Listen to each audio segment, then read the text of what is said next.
Mesdames et messieurs, bonjour. Nous sommes le mercredi 3 juin 2026. Votre matinale Bonjour le Bénin prend les rênes de la télévision nationale pour vous servir pendant 2 heures.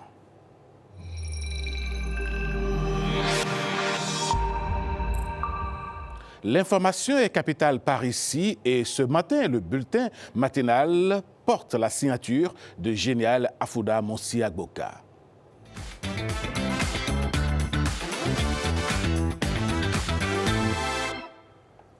Mesdames, Messieurs, bonjour. Très heureuse de vous retrouver en ce début de journée. Bienvenue à toutes et à tous. On ouvre ce bulletin avec cette tournée sous-régionale du président de la République, Romuald Wadagne. Ce mardi, le chef de l'État s'est rendu à Niamey et Ouagadougou. Objectif, renforcer les liens entre le Bénin et ses pays voisins, entre coopération sécuritaire et perspectives économiques. Retour sur une journée qui pourrait marquer un tournant dans les relations régionales. Le point, ce sera avec Marcel Arrossier et Mohamed Bio. Diplomatie de voisinage en accéléré pour le président de la République. Niamey, puis Ouagadougou. En une journée, Romuald Wadagne enchaîne les capitales sahéliennes. Première étape, le Niger.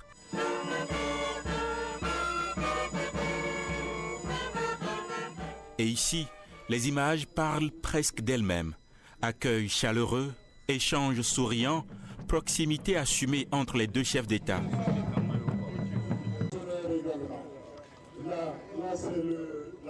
À Niamey, l'ambiance est résolument cordiale. Une séquence hautement symbolique après des mois de relations tendues entre Cotonou et son voisin nigérien. Au cours de leurs échanges, les deux présidents saluent les liens historiques de fraternité, d'amitié et de coopération entre les deux pays et affichent une même ambition: relancer la dynamique bilatérale et la porter à la hauteur des attentes de leur peuple. Sécurité, lutte contre le terrorisme, coopération économique, politique, scientifique et culturelle, les dossiers sont nombreux. Mais un point retient particulièrement l'attention: la volonté commune de lever les obstacles qui freinent encore les relations entre les deux États, avec en ligne de mire la question sensible de la réouverture de la frontière Bénin-Niger. Direction ensuite Ouagadougou. Même tonalité diplomatique, reçu avec les honneurs par le président du Faso, le capitaine Ibrahim Traoré. Le chef de l'État béninois enchaîne tête-à-tête, cérémonial militaire et séance de travail au palais de Koulouba. Au-delà du protocole, cette double escale envoie un message clair.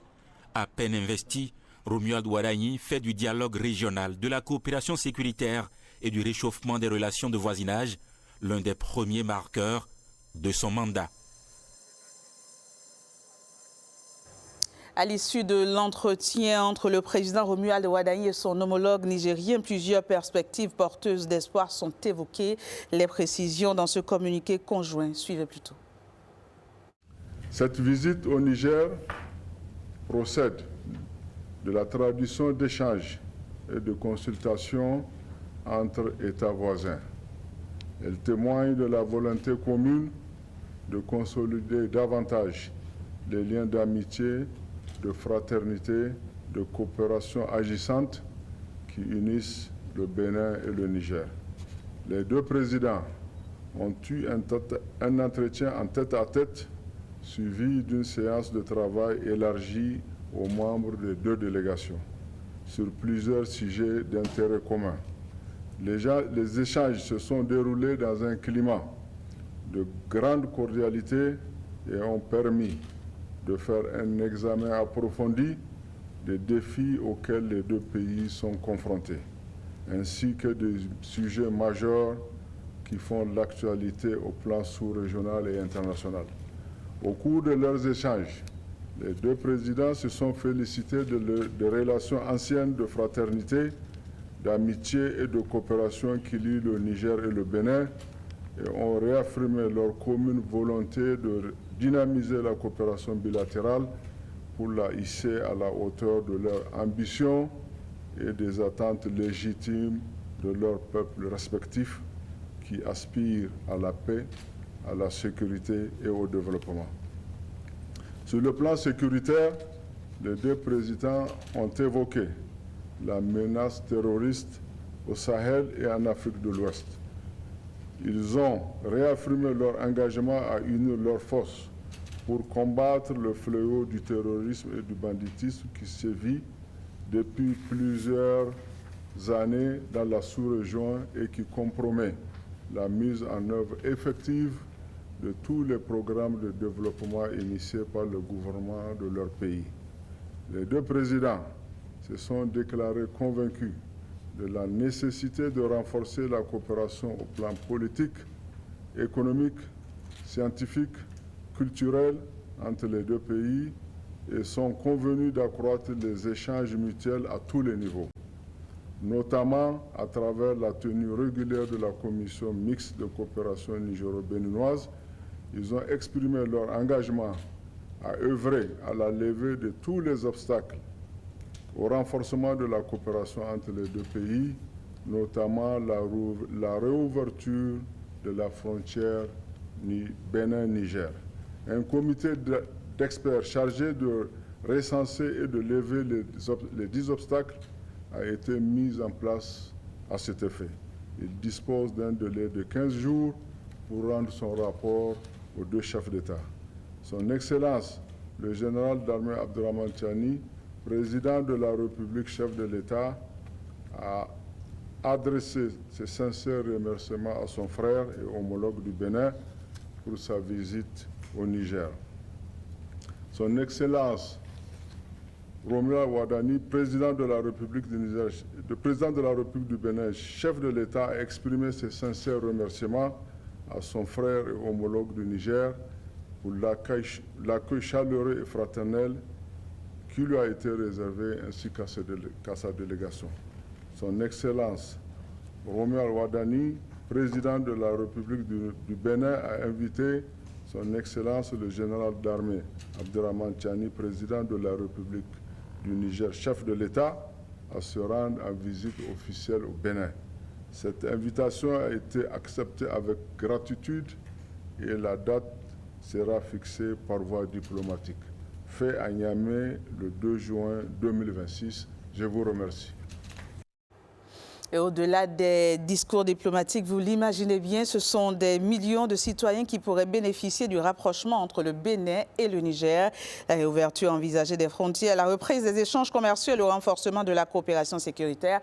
Une dynamique porteuse d'espoir que nous décrypte Renaud Akakou dans ce reportage. Les images à elles seules suffisent pour illustrer l'effusion de joie qui a entouré la visite du chef de l'État dans la capitale nigérienne. Ce qui a frappé, c'est l'enthousiasme populaire constaté au Niger. Et donc, cette envie d'une relation pacifique entre les deux États était nourrie par ces peuples-là. La brouille entre le Bénin et le Niger est en passe d'être conjuguée au passé. La nouvelle sème une lueur d'espoir au sein des communautés, car le coût de cette mésentente devenait trop exorbitant pour les deux pays. Nous avons toujours eu de bonnes relations avec les Nigériens, ce qui fait que cette crise nous a beaucoup touchés. Je parlerai même du point de vue affectif. Il y a une forte communauté béninoise qui se trouve du côté du Niger, comme il y a une forte communauté nigérienne qui se trouve du côté béninois. Nous avons beaucoup d'intérêts en commun. Les enjeux, ils sont d'abord économiques, ils sont sécuritaires. Sécuritaires, nous avons un ennemi commun que sont les djihadistes, les terroristes. Nous gagnerons à les combattre ensemble. Et donc l'enjeu est aussi économique. Le Bénin a toujours été le hub logistique des États du Sahel, à travers son port notamment.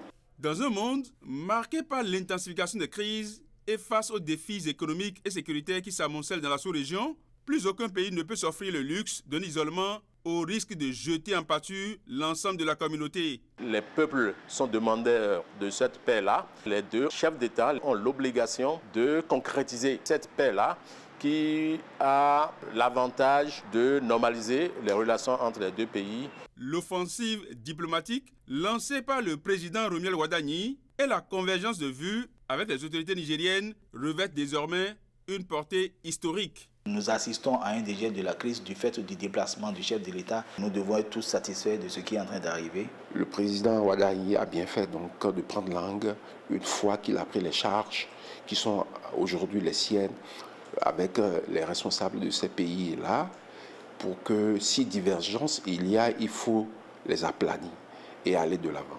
Les signes d'un dégel sont ainsi réunis. Les enjeux liés à la normalisation des relations entre Cotonou et Niamey sont de taille et l'ouverture de la frontière du côté du Niger devrait ouvrir une nouvelle phase économique pour l'ensemble de la sous-région. Moi, je suis certain que dès qu'on va dire qu'on ouvre la frontière, sur un mois déjà, je crois que l'affluence va commencer et ce serait tant mieux pour tous les deux peuples.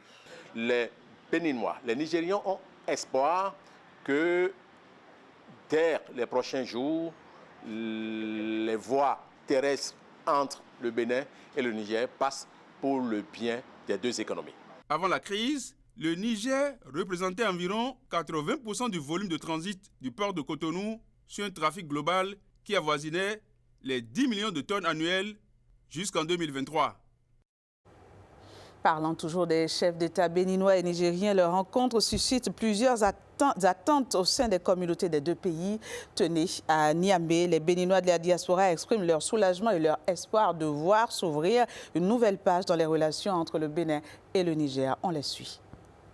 D'abord, nous remercions vraiment le peuple nigérien pour l'accueil. Nous remercions aussi toute la communauté béninoise vivant au Niger. Et la visite de notre Excellence Romuald Wadagne témoigne encore une fois des liens de fraternité et de coopération qui ont toujours existé entre les deux peuples. Nous souhaitons que la rencontre entre les deux autorités, par la grâce de Dieu, aboutira aussi à l'ouverture de la frontière bénino-nigérienne. Moi, on m'appelle Gandonou Christian. Je vis au Niger. Je suis au Niger maintenant, ça fait 18 ans. Je suis un vitrier et vraiment aujourd'hui, je suis tellement ravi, je suis content. Je ne sais même pas la joie qui m'anime aujourd'hui. Comme j'ai vu Chani, il est venu à l'aéroport pour accueillir notre président, notre nouveau président. Vraiment ça là, j'ai pris compte pour ça. Ce que Chani a fait aujourd'hui, je vois que le Bénin avec le Niger, on est tous ensemble. Je me nomme M. Woronassam Amadou Abdrachid. Je suis chargé de l'information aux ressortissants du Nord, Djougou. Notre communauté s'appelle Communauté Zolari. Bien vrai, le président du Bénin avoir atterri à Niamey aujourd'hui, vraiment on est content. On sait qu'il y a des bonnes choses qui vont arriver, qu'on souffrait depuis. Pour rentrer, c'est difficile. Je sais qu'arriver là, Inch'Allah, avec son excellence Abdraman Chani, ils vont s'entendre pour nous libérer la voie. C'est ça notre souci. J'ai fait un mois, je souffre sur mon lit. Mais il y a que j'ai appris la notion des unions là, vraiment je me suis guéri. Il peut m'avancer. Que Dieu arrange. Amen. Nous sommes même pas mêmés. Manavik. Gaïa, c'est même pas même. On ne veut pas de division. Je m'appelle Zeynabou Daga Ali. Je suis béninoise 100%. Que Dieu fasse union. Ce que les grands n'est pas arrivé à faire là. Et Wadan, il est venu pour faire là. Vraiment, que Dieu bénisse ça. Et tout le monde, Niger, Bénin, nous sommes même pas même. Même pas même. On veut union. On ne veut pas de division. Les mounafiki qui sera honte. Et après le Niger, le président Romuald Wadagne était également au Burkina Faso avec le capitaine Ibrahim Traoré. Ils ont réaffirmé leur engagement à consolider les liens historiques entre leurs deux pays. Suivons ici le communiqué conjoint. Le 2 juin 2026, son Excellence M. Romuald Wadagne, président de la République du Bénin, a effectué une visite d'amitié et de travail à Ouagadougou, au Burkina Faso, en vue de donner un nouvel élan aux relations séculaires qui unissent les peuples béninois et burkinabés. À son arrivée à l'aéroport international de Ouagadougou, le président Romuald Wadagne et sa délégation ont été accueillis par le camarade capitaine Ibrahim Traoré, président du Faso, entouré de membres du gouvernement et de présidents d'institutions ainsi que des représentants des corps constitués. S'inscrivant en droite ligne de la volonté commune des deux chefs d'État de consolider les relations historiques d'amitié, de fraternité et de coopération qui unissent le Burkina Faso et la République du Bénin, cette visite a permis aux deux illustres personnalités de procéder à un examen approfondi des relations bilatérales ainsi que des principales questions d'intérêt sous-régional, africain et international. Sur le plan bilatéral, les deux présidents ont réaffirmé leur attachement au renforcement du dialogue politique et à l'approfondissement de la coopération entre leurs pays. Ils ont souligné la nécessité de bâtir un partenariat renouvelé fondé sur la confiance, le respect mutuel, la solidarité et la recherche de solutions concertées aux défis communs. À cet effet, et abordant la situation sécuritaire dans la sous-région, les deux chefs d'État ont souligné l'impérieuse nécessité de renforcer la coopération, la solidarité et la concertation entre États voisins face aux menaces communes, notamment le terrorisme, la criminalité transfrontalière organisée et toutes les formes d'extrémisme violent. Ils ont réaffirmé leur détermination à œuvrer ensemble en faveur de la paix, de la stabilité et du développement durable dans l'espace ouest africain. Les deux chefs d'État ont en outre procédé à un échange de vues sur les principaux défis auxquels le continent africain et la communauté internationale sont confrontés. Ils ont notamment évoqué les situations dans la bande sahélienne et la région des Grands Lacs et ont réaffirmé leur attachement au règlement pacifique des différends, au dialogue et à la diplomatie comme voie privilégiée de résolution des crises. Sur les questions économiques, les deux chefs d'État se sont félicités du potentiel et des perspectives prometteuses de coopération dans les domaines du commerce, de l'industrie, de l'artisanat, de la formation technique et professionnelle, des infrastructures de transport, de la logistique, du transit ainsi que de la promotion des investissements. Ils ont convenu d'encourager davantage les échanges économiques et les investissements croisés au bénéfice des opérateurs économiques et des populations des deux pays. Appréciant le rôle stratégique du port autonome de Cotonou dans l'approvisionnement du Burkina Faso et l'importance de la fluidité des corridors de transport pour les économies des deux pays, les deux personnalités ont marqué leur engagement à renforcer la coopération en matière de facilitation du transit, de transport et de logistique. Afin d'insuffler une nouvelle dynamique au partenariat bilatéral, les deux chefs d'État ont instruit leur ministre des Affaires étrangères de prendre des dispositions nécessaires en vue de la tenue dans les meilleurs délais de la 5e session de la Grande Commission mixte de coopération Burkina Faso-Bénin. Ils ont également encouragé l'accélération de la finalisation des projets d'accord en instance afin de renforcer le cadre juridique de la coopération entre les deux États. Les deux chefs d'État se sont réjouis des conditions de séjour, d'accueil et d'intégration dont bénéficient les ressortissants burkinabés vivant au Bénin et les ressortissants béninois établis au Burkina Faso. Ils ont encouragé leurs communautés respectives à continuer d'entretenir des relations exemplaires de fraternité, de coexistence pacifique et de solidarité. Les deux présidents ont salué la qualité des liens historiques qui unissent les peuples burkinabés et béninois ainsi que les attaches familiales et historiques qui contribuent à renforcer davantage le rapprochement entre les deux nations. Ils ont réaffirmé leur volonté de faire de cette proximité humaine un levier supplémentaire de coopération et d'intégration.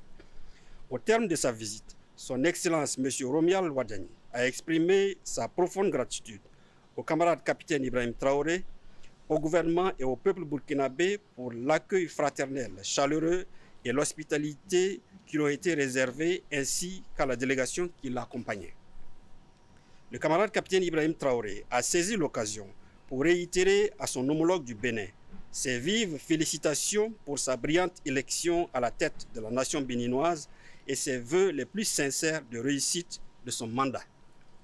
Son Excellence M. Romial Wadani a invité le camarade capitaine Ibrahim Traoré à effectuer une visite officielle en République du Bénin. Le président du Faso a accepté cette invitation avec plaisir, les modalités et les dates de la visite devant être fixées de commun accord par voie diplomatique. Les deux chefs d'État ont exprimé leur conviction que la visite de ce jour marquera une étape importante dans la relance et le renforcement du partenariat entre le Burkina Faso et la République du Bénin au service de la prospérité partagée, de la stabilité régionale, de l'intégration africaine et du bien-être de leur peuple. Fait à Ouagadougou le 2 juin 2026. Et après sa visite dans ces trois pays frontaliers, le président Romuald Wadani a exprimé toute sa reconnaissance à l'endroit de ses hôtes et de leurs peuples respectifs. Le message sur sa page Facebook est ici présenté par Jérôme Mongbo et Mohamed Bio. De Lagos à Niamey, puis à Ouagadougou, j'ai été profondément touché par l'accueil chaleureux, fraternel et empreint de respect que m'ont réservé les autorités ainsi que les peuples nigérians, nigériens et burkinabés. J'adresse mes sincères remerciements à leurs excellences Bola Ahmed Tinubu, Abdourahmane Tchani et Ibrahim Traoré, ainsi qu'à l'ensemble de leurs compatriotes pour cette marque d'amitié qui témoigne de la profondeur des liens historiques et fraternels qui unissent nos nations. Je demeure convaincu que c'est en conjuguant nos efforts dans un esprit de confiance, de solidarité et de coopération que nous relèverons les défis du développement de nos pays et construirons ensemble une Afrique plus forte, plus prospère, plus intégrée et pleinement maîtresse de son destin. Romuald Wadagni. Et après ce chapitre diplomatique, parlons à présent éducation avec le coup d'envoi de la phase pratique du baccalauréat technique. Le lancement officiel a été effectué ce mardi à Cotonou, une étape décisive pour les candidats dans un contexte marqué par l'engouement croissant des jeunes pour les filières techniques. Lénaïk Agbazaou et Françoise Insou pour les détails. On se croirait dans un atelier de fabrication mécanique, mais il s'agit plutôt d'un candidat en situation d'évaluation. Ainsi se déroule la phase pratique du baccalauréat technique, un examen officiellement lancé ici au lycée Koulibaly de Cotonou par une forte délégation ministérielle. Nous notons un accroissement des effectifs dans les filières techniques.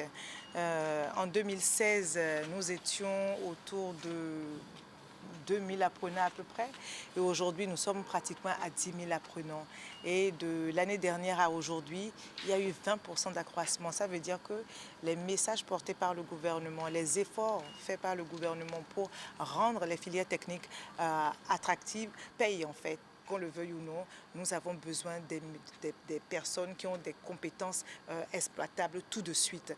Et ce que je constate, c'est que, comme d'habitude, l'Office du bac nous a montré son expérience, ses capacités à conduire ou à organiser les épreuves de baccalauréat dans d'excellentes conditions.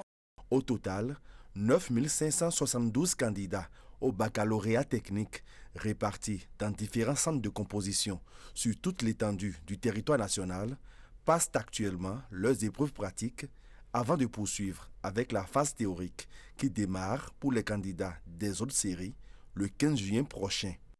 C'est un peu contraignant, mais c'est comme ça.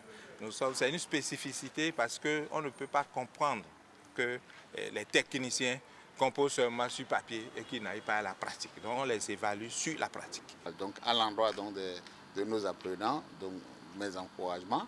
À l'endroit des surveillants également, tous mes encouragements pour que tout se passe très bien. Le baccalauréat technique prend en compte 7 filières, à savoir F1, F2, F3, F4, G1, EA et E.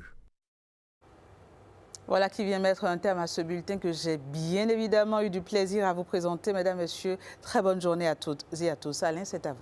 Merci, génial. Bonne journée à vous également. Merci. Mesdames et messieurs, cette émission va se poursuivre justement et nous allons recevoir notre tout premier invité. Tout de suite, on lui dresse le tapis.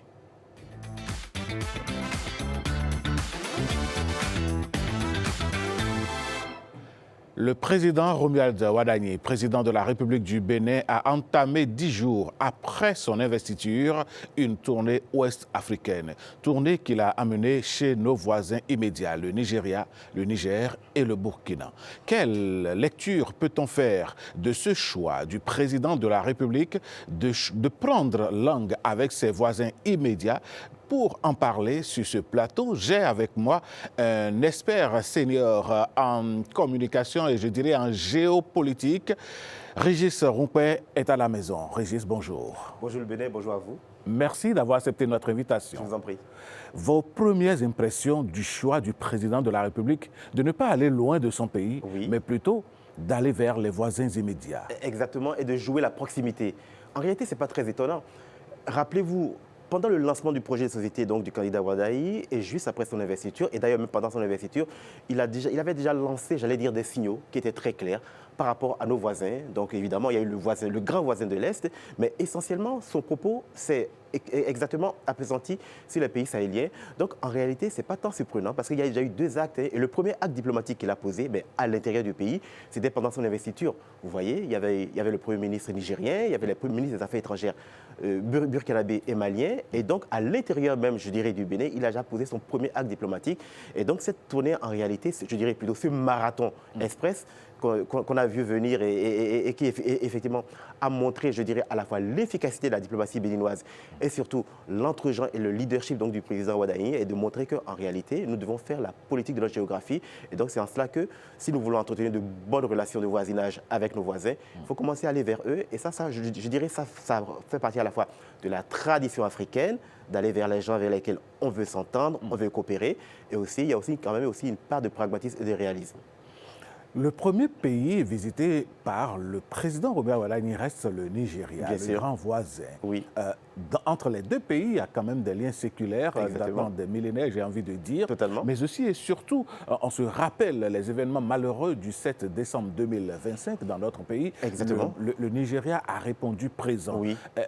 Est-ce que votre lecture de cette visite du président de la République au Nigeria, comme tout premier pays de son magistère? En son temps, le président Talon avait déjà fait montre, je dirais, à la fois de considération et de gratitude envers le Nigeria, parce qu'effectivement, vous vous rappelez,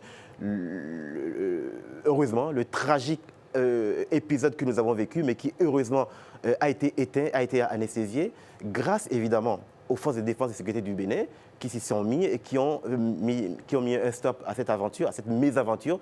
Et en même temps, nous avons eu aussi la capacité à la fois aérienne, logistique et militaire donc des Nigérians. Et donc oui, je crois que là-dessus, le véritable regard qu'on peut porter vers le Nigeria, c'est à la fois un regard de voisinage, d'amitié. Vous avez rappelé les liens séculaires que nous avons avec ce grand voisin de l'Est. Et en même temps, le 7 décembre fait que désormais, nous avons, si vous voulez, encore dans la case donc, des considérations avec le Nigeria, nous avons aussi cette case aussi à cocher. Et donc oui, ce n'est pas étonnant. Le président Talon avait déjà marqué le coup et le président Ouaddaï vient de confirmer qu'en réalité, avec ce voisin avec lequel nous entretenons des relations qui sont multiséculaires, évidemment, nous avons à cœur d'entretenir et d'arroser, je dirais, donc, les plantes donc, de cette amitié, de cette fraternité. Donc finalement, effectivement, le Nigeria, pour moi, apparaît comme une destination incontournable. Évidemment, si vous voulez, ça devient un incontournable de la diplomatie béninoise et je pense aussi vice-versa, ça devrait aussi l'être. Alors, Régis Roumpé, si entre le Bénin et le Nigeria, les relations sont au beau-fils, entre-temps, entre le Bénin et le Niger, des grains de sable se sont glissés dans cette relation-là. Et pendant 3 ans pratiquement, depuis 2023, les frontières sont restées fermées, notamment côté Niger. C'est vrai. En choisissant d'aller en 2e position au Niger, est-ce que le chef de l'État béninois, Romuald Ouaddaï, envoie un signal fort au général Tiani, président du Niger? Évidemment, en dépit de la température qui frappe ces 2 pays, il y avait évidemment entre le Niger et le Bénin un véritable froid hivernal. Et le fait donc, si vous voulez, donc, de faire cette escale qui pour moi est extrêmement significative, elle commence déjà le jour de son investiture, le 24 mai. Et maintenant d'y aller, évidemment sur l'invitation donc du général Tiani, démontre effectivement que une fois encore, nous avons, au-delà de l'enthousiasme, dans le reportage précédent, on a vu des communautés béninoises, des communautés nigériennes applaudir, pousser des hurrahs donc, de félicitations. Mais au-delà, je dirais, donc, de cet enthousiasme qui est vrai, qu'il faut célébrer, qu'il faut comprendre, le président, évidemment, vient de démontrer qu'il y a matière à travailler ensemble. Et donc, on est davantage vers le retour progressif du réalisme à la fois économique, à la fois sécuritaire. Et puis, ça dit la chose suivante. Nous vivons dans une interdépendance. Donc, oui, effectivement, nos relations ont été brusquées. Nous avons connu donc 3 ans, évidemment, avec de part et d'autre, je dirais, une distance stratégique. Et aujourd'hui, le pas qui a été franchi, pour moi, il est extrêmement louable. Évidemment, nous serons très attentifs à la suite. Et puis la suite, évidemment, elle a été déroulée dans le communiqué de presse donc, des autorités nigériennes. Mais je pense qu'effectivement, ce qui vient se passer n'est absolument pas anodin. Et ça démontre une fois encore que l'interdépendance qui nous lie à tous ces pays sahéliens, le Niger y compris, si vous voulez, elle est naturelle. On peut pas aller contre la nature. Nous sommes condamnés à coopérer positivement ensemble pour des raisons économiques, pour des raisons politiques, pour des raisons énergétiques, pour des raisons tout simplement humaines. Et je suivais avec vous l'enthousiasme d'une maman qui était très heureuse, qui était extrêmement ravie de ce qui se passe. Et donc oui, une fois encore, je pense que le premier pas diplomatique qui est en train d'être accompli et qui est pour moi je dirais, à la fois peut-être prédispose la façon dont la diplomatie béninoise va se dérouler, mais en tout cas, c'est une très belle chose qu'il faudra encourager. Alors, Régis Soupé, il ne vous a échappé, il ne vous a pas échappé du moins, que pendant longtemps, le général Tiani, président du Niger, il faut le dire, a vitriolé les autorités béninoises avec plusieurs sorties accusant ces autorités de tout et de n'importe quoi.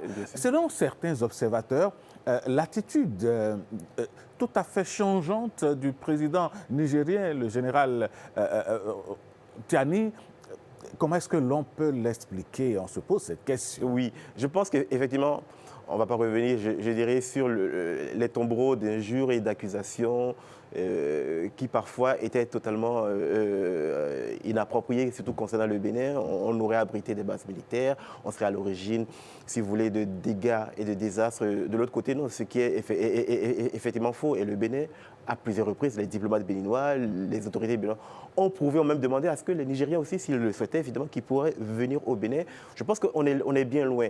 Et donc, évidemment, l'attitude du président Tiani, je crois aussi, elle procède aussi du même réalisme. On est vraiment aujourd'hui dans le retour du réalisme progressif et qui démontre en réalité que le véritable sujet, les Nigériens aussi l'ont compris, ils dépendent aussi économiquement du port autonome de Cotonou.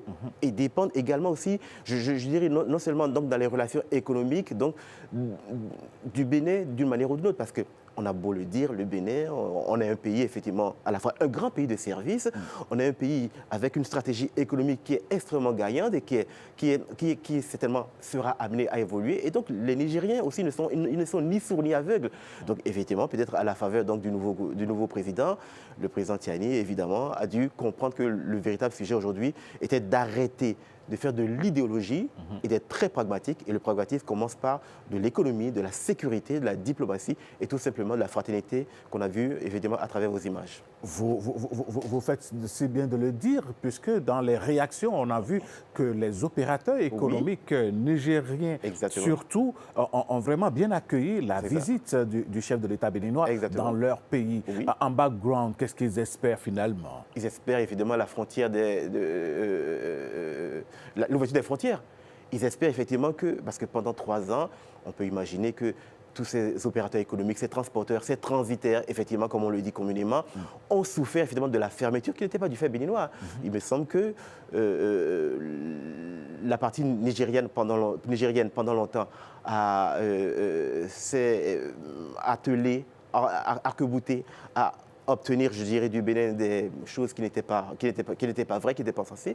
Mais aujourd'hui, on est dans un nouvel âge. Et donc, le nouvel âge, aujourd'hui, recommande effectivement donc, d'écouter les transporteurs. Évidemment, on a écouté les transporteurs, on a écouté aussi des communautés. Donc, oui, évidemment, la question économique, elle est revenue parce que le Bénin, effectivement, et le Niger ont une relation d'interdépendance économique. Donc, aujourd'hui, oui, les 1000 km de corridor entre le corridor Bénin-Niger et les 1000 km, je dirais, qui sont, je dirais, font partie donc de l'intégration économique naturelle donc entre le Bénin et le Niger aujourd'hui doivent être ravivés parce qu'en réalité, si le Bénin parle pour les pays du Golfe, du Golfe de Guinée, le Niger parle pour les pays sahéliens. Donc il est très important, au-delà de la relation Bénin-Niger, d'entrevoir, si vous voulez, je dirais par parallélisme ou même peut-être même par voie de fait, un véritable revue, j'allais dire une redynamisation de la relation économique entre le Golfe de Guinée et le Sahel. Donc oui, le dialogue qui est entretenu, c'est un dialogue certes économique, c'est un dialogue pragmatique, mais qui permettra non seulement au Bénin et au Niger donc, de revivifier leurs relations. Et moi, j'en suis convaincu, le président Tiani et tous ceux qui l'entourent ont compris qu'ils avaient une porte, une fenêtre sur laquelle il fallait profiter. Et donc oui, le président Ouaddaï a fait montre d'enthousiasme, il a fait montre de générosité, il a fait montre surtout de pragmatisme. Et donc ces discours, quand ils ont été analysés, certainement, ont été bien entendus donc, du côté de Niamey. Et donc c'est pour ça que cette invitation, elle vient vraiment à propos. Alors, Régis Roumpet, hier était quand même une journée marathon pour le chef de l'État béninois du Niger. Il est allé au Burkina Faso, accueilli par le président burkinabé, Ibrahim Traoré. Bien sûr. Et au centre des discussions de part et d'autre, il ne faut pas oublier qu'il y a la lutte contre le terrorisme. Exactement, si. Je crois, on a parlé du Niger, on a plutôt éventuellement, on a davantage parlé, si vous voulez, donc du pragmatisme économique, mais aussi, le Niger aussi, il y a aussi la question de lutte contre le terrorisme, mais avec le Burkina très particulièrement, parce que nous partageons une frontière également. Oui, la lutte contre la propagation des groupes armés terroristes, si vous voulez, elle est centrale dans la relation entre le Bénin et le Burkina Faso. Aujourd'hui, si vous voulez, cet ennemi commun sur lequel, évidemment, nous essayons de nous battre avec nos forces et moyens, avec notre stratégie aujourd'hui, elle est totalement incomplète.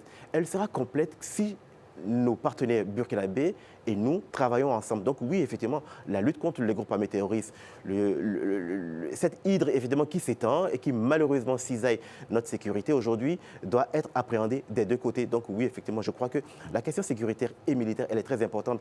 Et je suis très heureux effectivement de comprendre que, même du côté burkinabé, qui comprennent effectivement que le terrorisme ne s'arrête pas aux frontières. Malheureusement, il est transnational et très important aujourd'hui donc de mettre à l'agenda les questions militaires. J'ai même vu effectivement que le président Ouadani était accompagné effectivement donc de nos plus hautes autorités militaires. Donc tout ça est un signal effectivement qu'au Burkina, la question militaire et sécuritaire est très importante. Si on veut lutter contre les terroristes, ce n'est pas juste au Bénin, ce n'est pas juste au Burkina.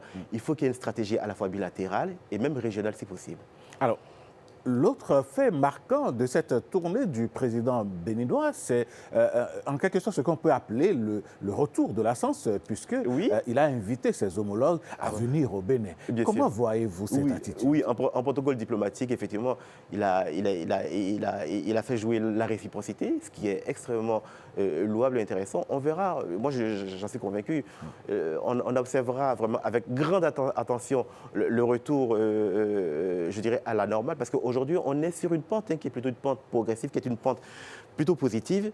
Mais quand le président Tiani, de son côté, et le président Ibrahim Traoré viendront à Cotonou, je pense que là, on aura accéléré, si vous voulez. On sera vraiment au milieu du gué. Ça serait très intéressant à analyser. Ils ont invité le président Ouadani, qui leur rend l'appareil. Évidemment, tout ça fait partie donc de la réciprocité diplomatique, mais aussi de nos relations. Et puis, une fois encore, je dis, il y a les relations enthousiastes, il y a les relations fraternelles, et puis il y a aussi les relations pragmatiques. Sécurité, économie, commerce, lutte contre le terrorisme, et aussi mobilité des étudiants, parce qu'on en a beaucoup parlé au Burkina. Il y a une communauté forte d'étudiants burkinabés au Bénin, et vice-versa. Donc tous ces sujets, évidemment, seront à l'agenda. En tout cas, je pense que pour un marathon, c'est quand même une belle réussite. Alors, on a parlé des ressources humaines, on a parlé des peuples qui se sont extasiés, et à juste titre, de ce rapprochement, de ce réchauffement entre les trois pays, on le dit désormais. Mais l'autre chose, c'est que dans le communiqué conjoint au niveau du Niger, il y a un comité qui a été mis en place et qui a 15 jours, 2 semaines, pour travailler à la réouverture des frontières réellement. Comment voyez-vous cet agenda, ce point dans cet agenda-là? C'est pour dire que les choses doivent aller très très vite, pas de façon précipitée, mais très très vite, parce qu'il n'y a plus de temps à perdre. Je dirais on a perdu 1, 2, 3 ans, entre guillemets, à se faire une guerre idéologique.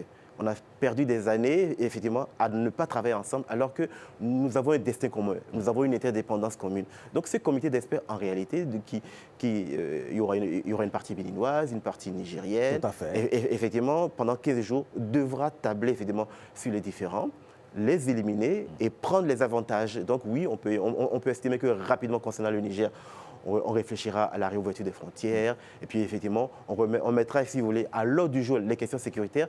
Et puis ces 15 jours, c'est assez rapide. Mais c'est aussi une façon de dire qu'en réalité, nous n'avons plus de temps à perdre. Il faut rester pragmatique et réaliste. Nous en avons beaucoup perdu. Aujourd'hui, agissons rapidement parce que nos populations nous regardent et surtout l'histoire nous regarde. Ce que la géographie et l'histoire pourraient reprocher aux nations, à leurs dirigeants, c'est de rester, si vous voulez, idéologique et de rester politique, voire parfois totalement sourd et muet par rapport aux aspirations des peuples. Donc, 15 jours, c'est très peu, mais pour faire l'histoire, c'est assez suffisant. C'est ça. Alors, Régis Roumpet, les Béninois comment se sentent-ils aujourd'hui? Je sais que vous n'avez pas fait un sondage, mais après cette tournée ouest-africaine, qu'est-ce que le Béninois pense? Je vous le donne en mille. J'ai regardé un peu les réseaux sociaux. Et puis, je trouve que les Béninois sont très heureux, ils sont très contents. Ils sont surtout contents, si vous voulez, de l'efficacité et de la rapidité. Je dirais même de la réactivité, donc de la diplomatie. Pour ne pas parler de la célérité. Oui, bien sûr, donc du président Ouaddaï, à peine élu. Et déjà, il prend son bâton de pèlerin et puis il va voir nos voisins avec lesquels on avait des relations plutôt tendues. Donc aujourd'hui, c'est très bien, c'est très intéressant. Et donc les Béninois sont très heureux, ils sont très contents, sont enthousiastes. Évidemment, il y aura certainement... Mais le véritable sujet, au-delà de l'enthousiasme, de ce contentement, de ce ravissement qui est collectif, il faudra qu'on aille directement vers des preuves concrètes. Je dirais, on dit, il n'y a pas d'amour, il n'y a que des preuves d'amour en réalité. Donc voir effectivement si cet amour, effectivement, quelles seront bientôt les preuves de cet amour. Et moi, je pense qu'effectivement, qu'on soit étudiant béninois, qu'on soit commerçant béninois, qu'on soit particulier béninois, qu'on soit même un journaliste béninois, et qu'on regarde ce qui s'est passé il y a quelques jours, on attend de voir rapidement. On verra la suite donc, de ce comité d'experts, c'est à quoi ça aboutira. Et donc, c'est peut-être au-delà de ça qu'on sera sûr et assuré totalement, donc, je dirais, de la plénitude de ces relations qu'on appelle de nos voeux. Régis Roumpé, on aura fait le tour. Merci. Si je vous demandais votre mot de la fin en 30 secondes, que direz-vous à ces 3 ou 4 pays ensemble? Moi, je dirais qu'en réalité, l'histoire et la géographie nous contraignent, nous condamnent à travailler ensemble. Continuons de le faire, c'est très très important. Et pour la diplomatie béninoise et le président Ouaddaï, moi j'en suis convaincu, ce n'est qu'un premier pas louable. Et j'estime qu'aujourd'hui nous sommes exactement sur le bon chemin. Vivement la suite, nous serons attentifs là-dessus. Allez, merci beaucoup. Je résiste d'avoir accepté notre invitation. Je rappelle que vous êtes expert senior en géopolitique. Merci. Vous répondiez donc à nos questions sur la tournée ouest-africaine effectuée par le président béninois Romuald Ouaddaï. Merci, je vous souhaite bonne journée. C'était un plaisir. Merci à vous. Allez, merci. Au revoir. Mesdames, Messieurs, on va marquer une pause et on revient juste après.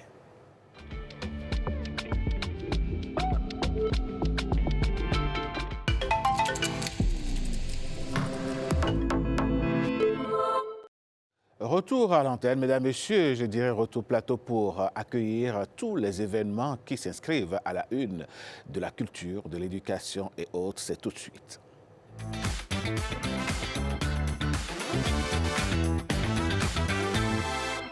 Deux sujets à l'ordre du jour aujourd'hui pour parler donc de réunion événements à la une avec Patrick Diossou. Patrick, bonjour. Oui, bonjour Alain Sochoumé. Ce matin. Ça va super bien. Oui, par la grâce de Dieu. On va parler, comme tu l'as dit, de 2 événements. Le premier événement, c'est une sortie de résidence de création, une restitution de résidence de création. Résidence de création qui a mis en partenariat ou en parallèle 2 univers chorégraphiques. Et le premier univers est intitulé Étiquette. Deuxième univers, héritage silencieux. Pour en parler, nous sommes avec un administrateur culturel. Il s'appelle José Arthur Ndong. José Arthur Ndong, bonjour. Bonjour, monsieur Diossou. Bonjour, monsieur Ndong, et bienvenue. Bonjour, comment allez-vous? Ça va. Vous-même, vous êtes danseur professionnel. Oui, je suis artiste-danseur. Artiste-danseur professionnel. Alors, pour ces 2 univers, comment cela a été? C'est venu d'où cette idée de 2 univers de chorégraphie qui vont s'unir, qui sont restés en résidence de création? D'accord. Chez Trinova, notre objectif a toujours été de mettre la danse au service du bien-être, ce qui nous a amené à décider de mettre en avant un certain nombre de spectacles, de mettre en avant un certain nombre de sujets importants pour nous.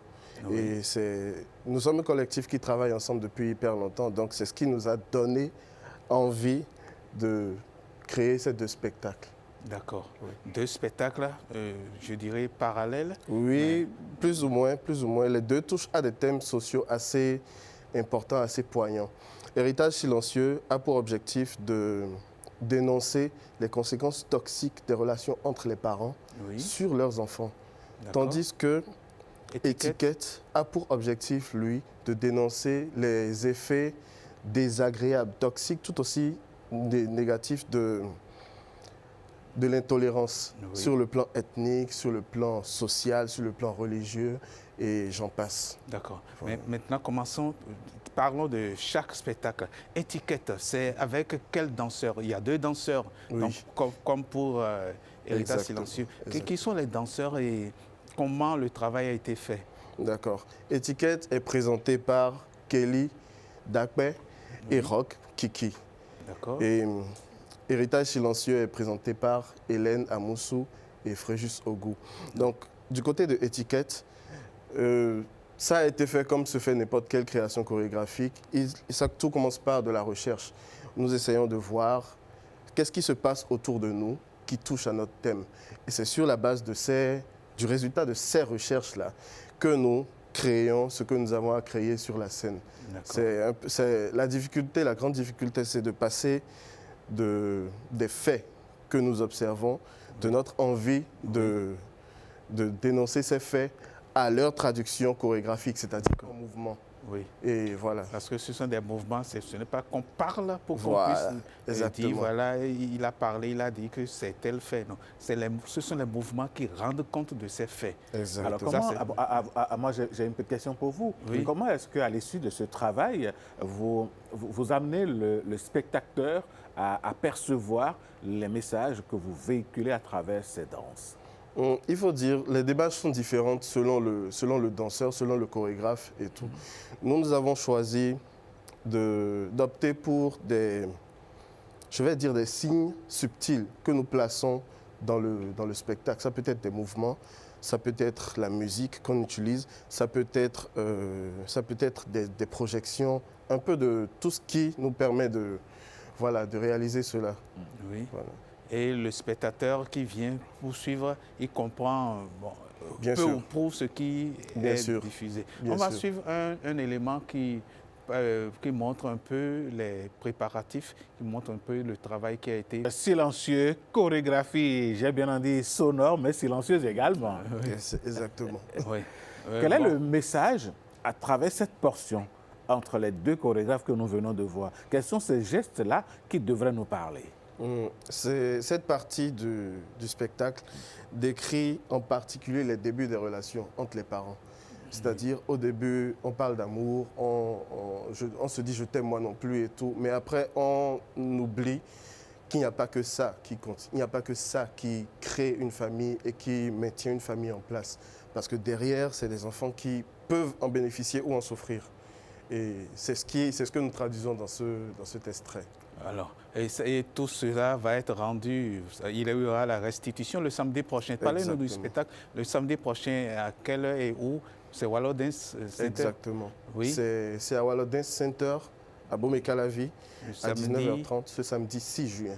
Oui, le samedi 6 juin 2026, à Bomé-Calavi, et Wallo Dance Center, à 16h. 19h30. À 19h. Exactement. Quand on parle de Wallo Dance Center, Calavi, c'est l'une des plus grosses et grandes communes du Bénin. Où est-ce que ça se situe précisément? D'accord. Wallo Dance Center est situé à... Pour y aller, il faut partir du carrefour à Conville, on prend la direction du tribunal, on finit en allant vers le Chic. Oui. Exactement, on dépasse le Chic et on prend à droite. Oui, on finit, la portion. Oui. Et puis au grand carrefour après le Chic. On part à droite. Et juste avant la pharmacie Saint-Gérard. Voilà qui nous donne une idée géographique de la chose. Oui. Par contre, cette voie est la principale et elle est en travaux. Donc après, il suffit juste de chercher quelques petites déviations. Et puis ça y est. Ça va. Okay. Merci José Arthur Ngong pour tout le travail qui est fait. Vous avez un mot de la fin? Je dirais juste que nous invitons massivement le public à venir voir la première étape du travail. Elle est pour le moins avancée, mais elle promet d'être rafraîchissante pour ceux qui vont venir la regarder. Oui, rafraîchissante pour cette première partie du travail, rafraîchissant pour nous autres qui allons déguster tout ce qui va se passer et rafraîchissant pour nos mémoires parce que nous allons parler du BPC. Le BPC 2026, comment il va se dérouler, comment les préparatifs se font. On suit cet élément qui plante déjà le décor, le temps que notre prochain invité puisse venir s'installer. BPC 2026, il y a eu certains qui sont allés dans les établissements pour faire de la sensibilisation. Et les élèves, on a pu les interroger, ils ont parlé de ces sensibilisations. On les suit. Je m'appelle Rezo Alicia, élève en classe de 3e A au Collège catholique Père Planck. Je m'appelle Amoussouga Ivan Pascal, je suis en classe de 3e au Collège catholique Père Planck. Je m'appelle Adjovi Faith Modeste. Je suis apprenant au CEG Les Pylônes. En troisième, je m'apprête à me présenter à l'examen du BPC. Je me suis Chance Aroton, élève en classe 3e au sein du CEG Les Pylônes. Vous avez déjà fait ça 3 fois. Au début, c'était une dame et puis lui, il est venu une fois. J'étais déjà au courant que ce genre de séance se déroulait dans mon collège. D'ailleurs, c'est la 2e séance à laquelle je participe. Actuellement, le doute s'installe, la peur également. Donc, c'est une très bonne initiative afin de réordonner les idées dans la tête, de remettre correctement chaque pensée en position et de pouvoir affronter le plus paisiblement possible chaque épreuve.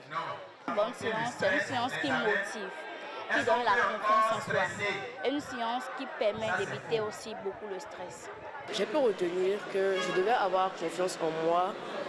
Ça va me figer des objectifs. Je dois plus me concentrer sur mes études et enlever certains trucs de mes habitudes personnelles pour pouvoir réussir au BPC. J'ai pu retenir que je suis un champion élu du succès, que j'ai la capacité de réussir et que je vais réussir brillamment. Après cette séance, il n'y a qu'une seule résolution possible à prendre, c'est de réussir et de réussir avec une très très bonne mention par la grâce de Dieu. Après cette séance, j'ai pris la résolution de respecter les conseils qui sont donnés. C'est-à-dire d'apprendre, quand je dis apprendre, ce n'est pas apprendre sans repos, mais apprendre et reposer aussi le cerveau. Par la grâce de Dieu, je vais réussir au BPC avec une très bonne moyenne. L'engagement, c'est de réussir au BPC en 2026 avec une moyenne de 14 au minimum par la grâce de Dieu.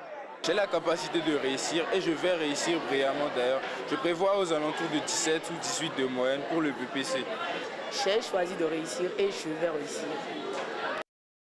Et nous, on a choisi de vivre cet engagement, cette concentration de ces élèves-là. Ça donne quelque chose quand même, Patrick. Oui, oui, ça donne quelque chose. Ils sont engagés, ils sont très prêts à réussir. Et c'est justement le travail fait par un coach qui est avec nous, sur le plateau.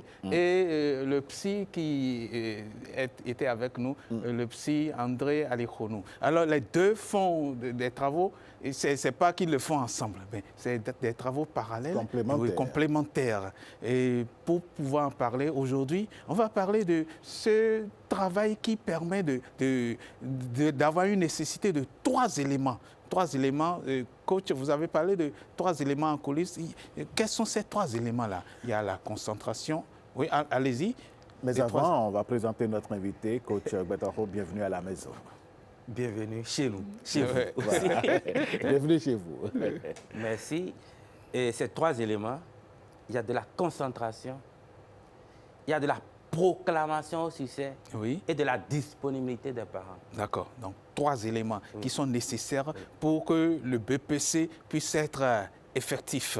Pour que notre enfant réussisse brillamment. Oui, pour que notre enfant réussisse brillamment. On commence par le premier élément. C'est d'abord la concentration. On a juste encore 4 jours. Oui, on a 4 jours. Vous savez, ce qui permet aux enfants de réussir, ce n'est pas que d'ordre pédagogique. On a vu nos enfants parler. La pédagogie, oui, il faut aller apprendre, prendre le cours.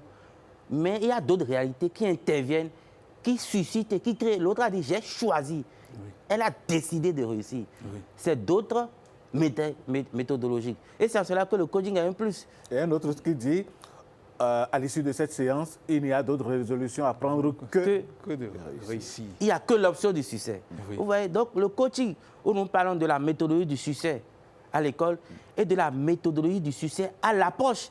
Parce que quand les examens s'approchent, c'est d'autres réalités. Oui. Et c'est très important. Vous savez, au cours de l'année, moi, j'ai fait du coaching. J'ai dit, j'ai mon bureau dans les 13 millions d'habitations des Béninois. Je n'ai pas un bureau quelque part. On me connaît.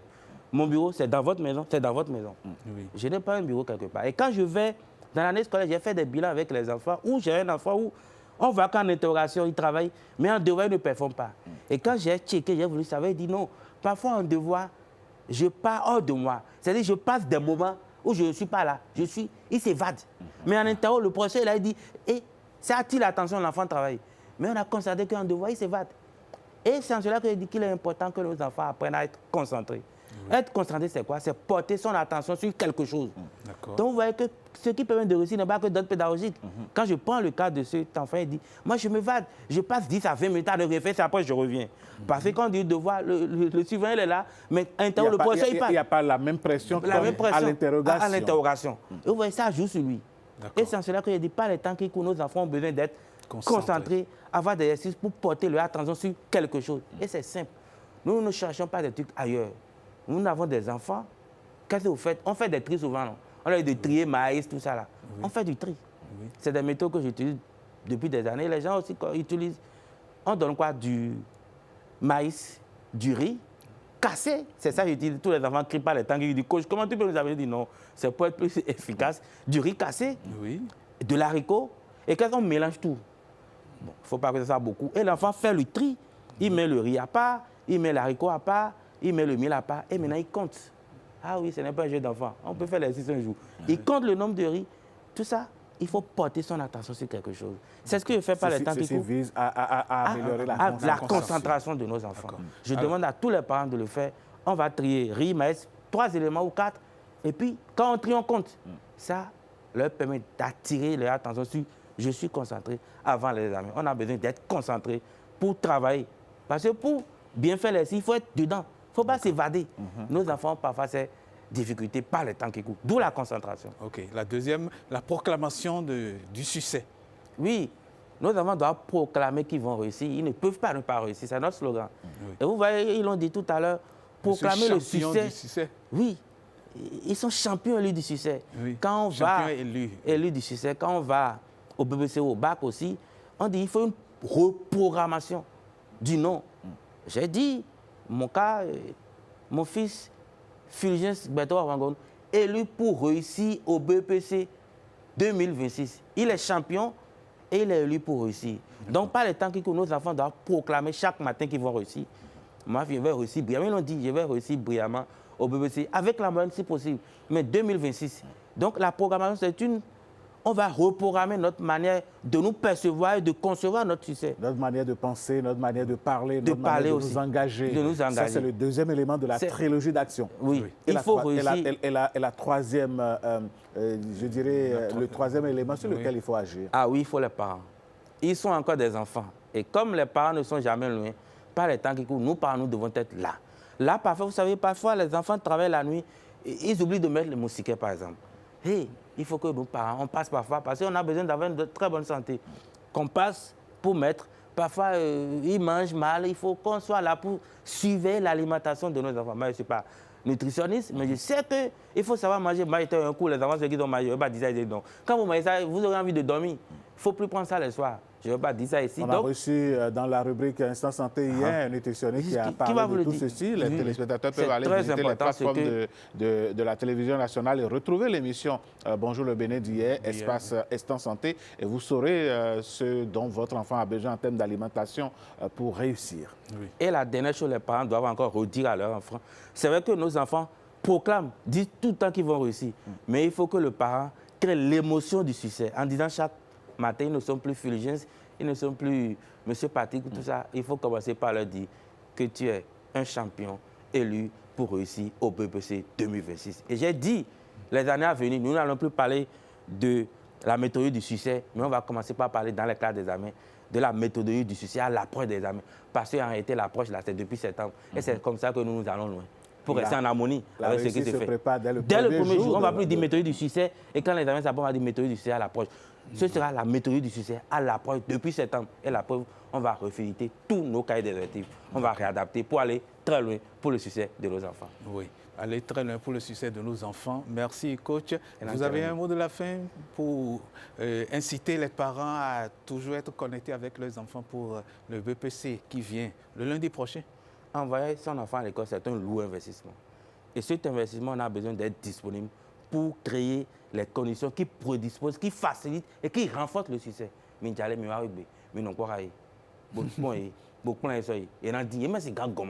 Nos enfants vont réussir. Ce que vous venez de dire en langue bon, est-ce que vous pouvez nous le résumer en français? À nos parents, envoyer son enfant, quand je dis que c'est un lourd investissement, il faut être disponible. Il y a des parents, quand les examens commencent, ils prennent carrément congé d'un mois ou de 2 semaines. Oui. Il faut être là, les amener Je viens pas de lézarder les murs, mais il faut juste les amener et rentrer chez soi et être à leur côté. C'est encore des enfants au BBC. On a le BBC maintenant à 13 ans, 12 ans. Ils sont tous des enfants. 13 ans. Oui, ils sont des enfants. Donc, il faut cette disponibilité-là. Ils ne peuvent pas ne pas réussir. Nous, on a des 100%. Et mes grands commandants, ils ne peuvent pas ne pas réussir. Ils ne peuvent que réussir. Et je leur dis déjà bravo. Il n'y a d'autres options que de réussir. Que de réussir. Merci, coach Fulgence Betoro Awangono, pour le travail qui est fait sur le terrain avec le psy André Alihono. Merci pour tout ce travail et nous allons nous retrouver demain. Et puis, on ne cessera jamais de remercier toutes ces personnes-là qui travaillent au succès des enfants, que ce soit les coachs, que ce soit les psychologues, parce que l'enfant reste d'abord un enfant et il faut toujours être là présent pour lui. Et je pense que cette émission ce matin, cette trilogie d'actions, la concentration, la proclamation et la présence des parents, ce sont 3 éléments très importants dans la vie de nos candidats. Et nous disons merci aux coachs d'être passés ce matin. Merci Patrick également pour cette lucarne. On se dit à demain. À demain. Allez, merci. Chers amis, on va enchaîner avec le Bénin qui est en mouvement. Et ce matin, Jennifer va nous proposer donc un thème qui va certainement vous intéresser. Allez, on va l'installer avec ce tapis.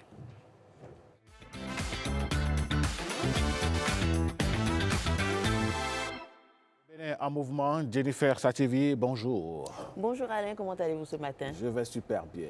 Ce matin, nous parlons de quoi? On parle de graffeurs et plus précisément de graffiti. Vous n'êtes pas sans le savoir, quand vous parcourez un peu Cotonou, on a des dessins, des jolis dessins qui de plus en plus font partie... Qui ornent les murs. Qui ornent les murs et font partie de plus en plus du patrimoine. Derrière, c'est un métier pour certains, c'est une passion. On les appelle les graffeurs, ils font du graffiti. Et figurez-vous, Alain, que pendant longtemps, ce métier-là, où cette pratique a été plutôt en marge, a été un peu perçu comme... je dirais, est-ce que j'ai envie de dire délinquant, mais ne pas trop choqué, en tout cas a été traité à une valeur inférieure. Mais aujourd'hui, on comprend que c'est pour raconter une histoire, on comprend que c'est une identité et beaucoup d'autres choses. Et figurez-vous, Alain, ce matin, on reçoit quelqu'un qui pratique ça depuis des années, je pourrais même tenter de dire qu'il fait partie des précurseurs ici au Bénin. On l'appelle Dr Mario, encore Romario Agbokofi. Bonjour et bienvenue. Bonjour. Alors, Romario Agbokofi, bienvenue à la maison. Bonjour. Pour être graffeur, on a besoin de quoi? C'est d'abord quoi un graffeur? Alors un graffeur, c'est un artiste qui est beaucoup plus, qui ressent le besoin de s'exprimer à travers de la peinture, mais sur les espaces publics. C'est-à-dire qu'il sort du cadre classique qui est les toiles et tout ça, et va dans l'espace public, notamment les murs, pour permettre à ceux qui n'ont pas la possibilité d'aller en galerie d'avoir accès à cet art-là aussi, pour améliorer l'image de la société, de son environnement immédiat, devenir aussi utile, on va dire, apporter sa pierre à l'édifice, travailler sur l'esthétique, parce qu'on est très axé esthétique, donc on participe à améliorer l'esthétique de l'environnement, des locaux, on passe des messages. Donc l'idée derrière un graffeur en général, c'est de toucher les gens à travers ses œuvres. Et vous vous faites appeler Docteur Mario. Déjà, vous dites que vous guérissez. Alors, vous guérissez de quoi? Alors, Docteur Mario, parce que j'aspire à inspirer à travers les couleurs, guérir les cœurs, parce que je considère que les peintures soignent, la couleur soigne. Une œuvre d'art peut vous toucher au-delà de ce qu'on peut toucher de façon palpable. Donc, l'idée de docteur, c'est que déjà à la base, quand j'étais plus petit, je disais que je serais médecin. Mais je n'ai pas fini médecin avec un bistouri, j'ai plutôt fini médecin avec des sprays, avec de la peinture, parce que je reçois un retour des gens qui me disent qu'ils sont touchés par mes œuvres. Et docteur, c'est ça. Alors, quel a été justement, vous n'avez pas été médecin, si vous étiez parti pour, mais quel a été votre premier contact avec le graffiti et à quel moment vous vous êtes dit ce sera plus qu'une passion? Alors, ça a commencé par en 2012. J'ai vu une fresque. Je suis tombé sur une fresque au niveau de la poste de Kadjeoum. Et je me suis dit, il va bien falloir que je trouve cette personne parce que c'est quelque chose qui me parle. Je tombais dessus déjà dans les magazines, bien plus tôt. Mais quand je l'ai vu réellement dans mon environnement, je me suis dit, OK, c'est ce que j'ai envie de faire. Et là, j'ai commencé par la Fondation Zinsou, un atelier de graffiti, Graffatax. Je leur remercie énormément. J'ai remercié énormément la Fondation Zinsou pour ça. Je souhaite qu'il y ait plus de fondations qui œuvrent dans ce sens.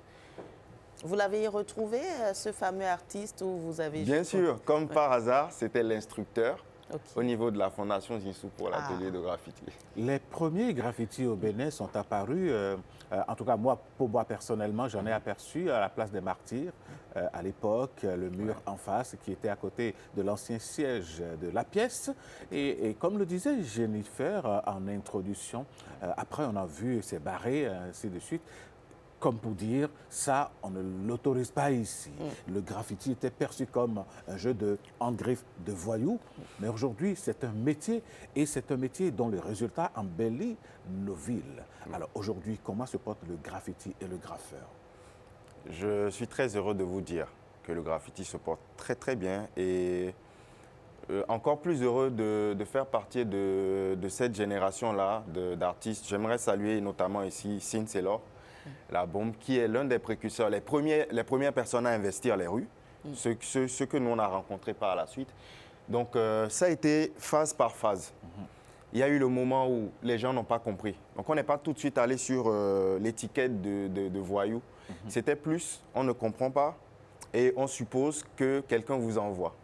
Donc il y a une autre idée derrière, parce qu'on est dans... Enfin, étant donné que l'esprit servait à mettre des messages politiques d'opposition, par exemple. Exactement. D'accord. Alors qu'on n'était pas du tout dans la démarche, et au début, il y avait des refus. Les gens ne voulaient pas que leur mur soit touché. Ils ne savent pas qui vous êtes, ils ne savent pas au juste où vous pouvez aller, quelles sont les connotations qu'il y aura derrière. Et peu à peu, on a eu des gens qui nous ont permis. On arrivait avec l'idée aussi d'embellir l'espace, c'est-à-dire de nettoyer et tout ça. Ensuite, les thématiques abordées. On a commencé à parler aux Béninois, à leur montrer des choses de leur environnement, de la réalité, des choses qu'ils maîtrisent. Donc, au lieu de vous renvoyer tout de suite, maintenant, ils disent, mais ça, c'est le Guélédé, ça. Ça, c'est le Zambéto, là, ça me parle. Et de plus en plus, les mentalités ont commencé à... L'acceptation fait son œuvre. C'est ça. Aujourd'hui, le graffiti se porte très bien. On a le mur du port qui peut en témoigner. On est devenu une plaque tournante du street art, on va dire, et du tourisme. de la destination Bénin. Voilà, et on en est très heureux. Les gens savent aujourd'hui qu'ils en ont besoin. Okay. Alors, Marion, vous parliez tantôt de ce... Lorsque vous vous y êtes lancé, est-ce qu'il y a eu je dirais, des résistances, notamment avec vos proches, vos parents qui vous voyaient peut-être déjà docteur? Oui, je ne vous cache pas qu'au départ, mes parents, mon père, et il n'avait pas trop compris. Pour lui, c'était, bon, il s'amuse, mon fils, ça ne va pas aller bien loin. Et je pense que j'ai gagné un premier concours de graffiti, le HKH de 2014. Ça fait longtemps. Et je suis revenu avec, vous voyez, le chèque en bois à la maison, avec tout le monde derrière, tout le quartier qui est venu me soutenir. Donc il a vu, ah oui, ça c'est différent là, ça veut dire que ça devient sérieux. Ensuite, il a rencontré d'autres artistes et il a compris la démarche. Ça a pris du temps, on se demandait, mais est-ce que vous allez bien pouvoir en vivre? Parce que souvent, les parents, c'est pour notre bien en fait qu'ils s'inquiètent. Mais aujourd'hui, je suis très heureux que mon père fasse partie des personnes les plus fières de ce que je pratique cette discipline. Alors revenons aux bases du graffiti. Vous, en tant que professionnel vivant de votre métier, celui qui aspire à faire ce métier, de quoi a-t-il besoin? C'est quoi les instruments qui entrent en ligne de compte pour la réalisation d'un graffiti, par exemple? Alors, celui qui aspire à ce métier, la première des choses que je peux conseiller, c'est la culture. C'est-à-dire, oui, la culture. Il faut réellement aller s'instruire, savoir plus. Aujourd'hui, on a plein d'outils, Internet et plein de façons d'avoir l'information. Donc, aller vers l'information, explorer. Ensuite, si on doit parler d'outils beaucoup plus physiques, ça va être de la peinture, les peintures acryliques, comprendre les couleurs, les tonalités, la lumière, parce que c'est beaucoup plus ça. Et le spray, bien entendu, les pinceaux, parce que ça va plus loin que de simples sprays. On travaille aussi au pinceau, au rouleau, comprendre la peinture de base. le revêtement, les divers supports et les divers types de peintures qui correspondent à ces supports-là. Et beaucoup de pratiques. Alors justement, c'est bien que vous parliez de pratique parce que lorsque vous donnez ces conseils, là, moi je me dis, ok, je m'achète le nécessaire, mais devant le mur du port, déjà c'est sûr qu'il faut une certaine autorisation pour y aller. J'ai tous mes sprays, mais je ne suis pas sûre de tourner pour que ça puisse rendre le résultat. À quel moment tout prend forme? Comment ça se passe? Ça commence généralement par un sketch. D'accord. D'accord. Donc quand on va arriver, on va poser les bases sur le mur. Par la suite, les premières couleurs. Donc, il y a le remplissage. En fait, c'est séquence par séquence et c'est des techniques qui s'apprennent. Ah, d'accord. Voilà. Nous, on a été autodidactes, d'accord, mais on s'est beaucoup fait aider par d'autres artistes qui pratiquaient depuis déjà des années. Donc, les échanges à travers les festivals, tout ça, ça aide. Donc, je conseillerais aux jeunes de sortir, d'aller vers les artistes, quitte à leur proposer de leur venir en aide, de les assister, pour apprendre, parce que c'est un métier et ça demande beaucoup de temps. Ça a l'air facile quand tu vois quelqu'un qui a 10 ans d'expérience le dérouler tout de suite comme ça, mais dans la réalité, il faut beaucoup de pratique. Voilà. Et il y a eu justement, avant la phase du mur du port autonome, ce mur-là qui a longtemps fait parler, c'était le mur de Zongo. Le mur je de crois l'OCBN. le mur de l'OCBN, plus précisément. Voilà. L'idée, je pense, c'était d'en faire le plus long mur, 3e mur au monde, si je me rappelle bien. Qu'est-ce que ce projet est devenu? Alors, nous devons énormément à ce projet parce qu'il a permis de mettre en lumière les artistes graffeurs, autant béninois que de la sous-région. On s'était donné un défi, c'est de faire un très long mur, de faire le plus long mur de graffiti d'Afrique déjà, qui s'alignait comme le 2e plus long mur de graphe au monde. Et ça nous a permis de nous faire remarquer, ça a attiré beaucoup plus l'attention. Parce que pour le monument que ça représentait, on a eu la chance d'être approché par le ministère de la Culture à l'époque, la fondation Claudine Talon qui nous a par la suite repérés et accompagnés. Donc, si le mur du port existe aujourd'hui, c'est grâce à ce mur-là. C'est parti de là. Voilà, et j'ai que des souvenirs positifs parce que c'est beaucoup d'engagement, c'est beaucoup de volonté. On l'a fait avec le peu qu'on avait. Beaucoup de sueur et beaucoup d'amitié, de fraternité, d'énergie. Tout le monde apportait sa pierre. Je me souviens que sur ce mur, j'ai un zem qui s'est arrêté et qui m'a remis un billet de 2000. Il a dit, c'est ma tontine d'aujourd'hui, mais je vous l'offre parce que j'aime beaucoup ce que vous faites. Et ça, c'est des choses qui marquent. Qui marquent, évidemment. On a vu tout à l'heure le rugby national, Sagbora, on a vu Angélique Kidjo, on a vu un masque Guélédé. Quel est le message derrière, puisque vous voulez toucher? Alors, le message, là, c'était utiliser la culture béninoise, les traditions, pour se projeter dans le futur. Et inspirer, donner envie. C'est-à-dire que laisser, si vous voulez, un héritage iconographique de tout ce qui existe dans notre culture et qui a besoin d'être mis en lumière. Donc, c'était beaucoup Et il y a, justement, vous commencez à le dire, le mur du port autonome qui attire beaucoup de touristes, de visiteurs. Qu'est-ce que cela représente pour vous aujourd'hui? Je vais dire que ce mur aujourd'hui représente un témoignage et en même temps un héritage que nous sommes en train de laisser pour la suite. Ce mur, au-delà d'attirer des touristes, c'est un mur qui inspire, qui donne envie à plus d'un. Qui raconte l'histoire du Bénin. Si j'ai pu, entre griffes, être touché par une fresque et que ça m'a amené à ce métier aujourd'hui, vous imaginez ce que ça peut représenter pour un jeune qui tombe sur le mur du port avec le niveau mondial, des artistes de renom, de grande facture qui sont venus de partout, des artistes locaux également. Donc ça donne de l'espoir. C'est une manière, ça nous permet aussi d'être fiers de notre culture parce qu'aujourd'hui on a notre culture en HD, en 4K on va dire.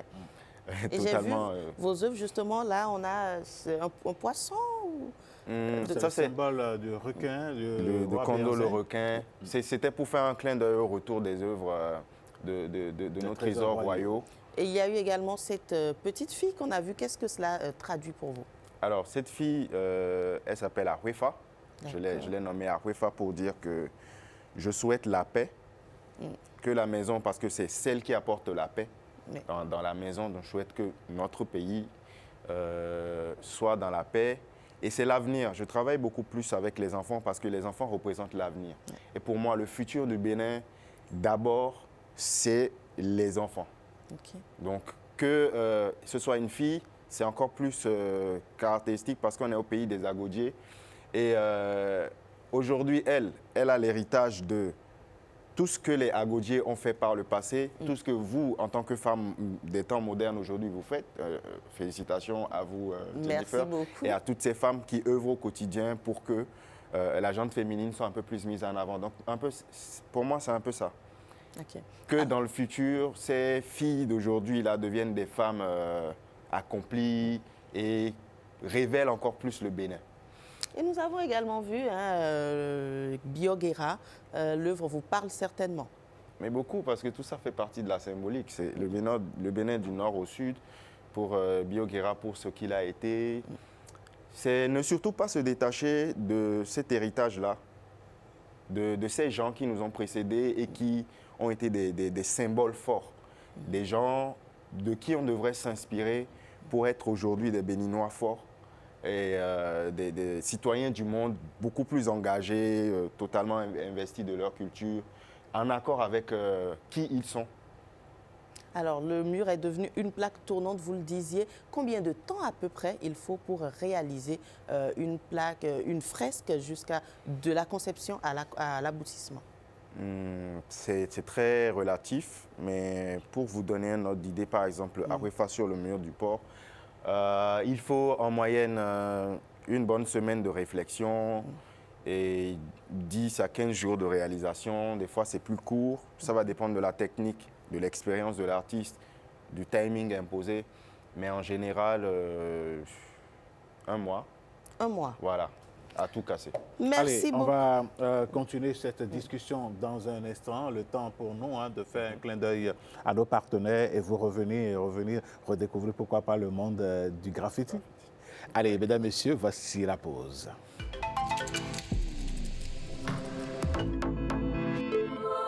Dans la rubrique Bénin Mouvement, nous parlons aujourd'hui des graffitis dans nos villes et qui sont les acteurs de ces graffitis. C'est bel et bien les graffeurs. On en reçoit un aujourd'hui, un docteur qui guérit par les images et par les peintures, n'est-ce pas, docteur Mario? Par les couleurs. Par les couleurs, d'accord. Et justement, je suis également intéressée par la collaboration avec les autres graffeurs. Est-ce qu'il y en a assez au Bénin? Comment est-ce que vous interagissez entre vous? Alors, nous sommes heureux aujourd'hui de compter de plus en plus de graffeurs. Et je peux dire que depuis le mur du port, les graffeurs naissent. Donc, la collaboration, elle est fluide parce que déjà à la base, on s'était constitué en association, en organisation. Donc, on a toujours fonctionné ensemble parce que le graffiti, c'est ce que ça m'a le plus apporté. Moi, je pense que c'est la solidarité. Donc, autant au Bénin, je vais citer des artistes comme Cincelor, La Bombe, Lionel Da Vinci et Tipam. Il y a énormément, Jeff l'artiste. Nous avons par exemple à mon niveau Colorful, qui est une famille d'artistes graffeurs qui collaborent ensemble. Donc, la plupart des fresques que je réalise, on travaille ensemble. Il y en a qui se font former par la même occasion. On a également des artistes du Togo, du Sénégal, du Burkina Faso, un peu partout en France, etc. Aujourd'hui, c'est une famille parce qu'on s'appelle, on se met ensemble pour faire des œuvres. On a ce qu'on appelle les jams, qui sont des moments qu'on partage entre artistes. On peut se réunir de façon spontanée. On va dans un espace public, on choisit un mur et on peint pour apporter, pour continuer à apporter. Est-ce que vous, artistes béninois, vous allez dans les autres pays avec vos pairs également pour faire de ces œuvres-là? Bien sûr. Je vous donnerai un exemple, par exemple, le festival 2 jours de graphe au Togo. Le premier festival de graffiti en Côte d'Ivoire, parce qu'on a inspiré également d'autres pays. Graphe Ivoire, on y était en 2024. Au Sénégal avec le Festigraphe, le Last World Tour. En France avec le Caps Attack également. Donc c'est vraiment, ça bouge. Ça s'interconnecte parce qu'on a besoin de mettre nos forces ensemble pour avoir de l'impact. Un peu comme ce que le mur du port représente aujourd'hui. Eh bien, on aura donc à l'idée que les graffitis sont faits pour embellir nos villes. Ce n'est pas des œuvres de voyous, c'est plutôt des professionnels qui, par leur inspiration et leur respiration, voilà, j'ai envie de dire, participent donc à embellir nos villes. Jennifer, merci de nous avoir fait découvrir le monde des graffeurs. C'était un plaisir, Alain. On aura peut-être lors de nos congés un petit stage chez le docteur Mario, pourquoi pas, avec nos sprays. Je vous proposerai un team building, histoire de voir tous les talents cachés des journalistes. Allez, merci pour l'instant, mesdames, messieurs. Merci. On continue cette émission et on va à présent penser à votre santé. Nous sommes en période d'examen. On va en parler également et surtout, on va voir ce que le cerveau apporte à nos amis, à nos jeunes frères. Voici Instant Santé.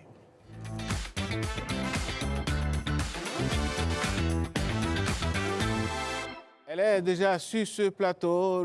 Jennifer a cédé donc sa place à Christelle Ediacho Tongodo. Nous parlons aujourd'hui de la page blanche. Qu'est-ce que c'est? Lorsque le cerveau s'arrête, s'arrêter peut-être c'est trop dire, mais c'est au sens figuré. Comment est-ce que l'on gère ça? Qu'est-ce que cela signifie? Christelle, bonjour. Alain, bonjour. Merci d'avoir planté le décor.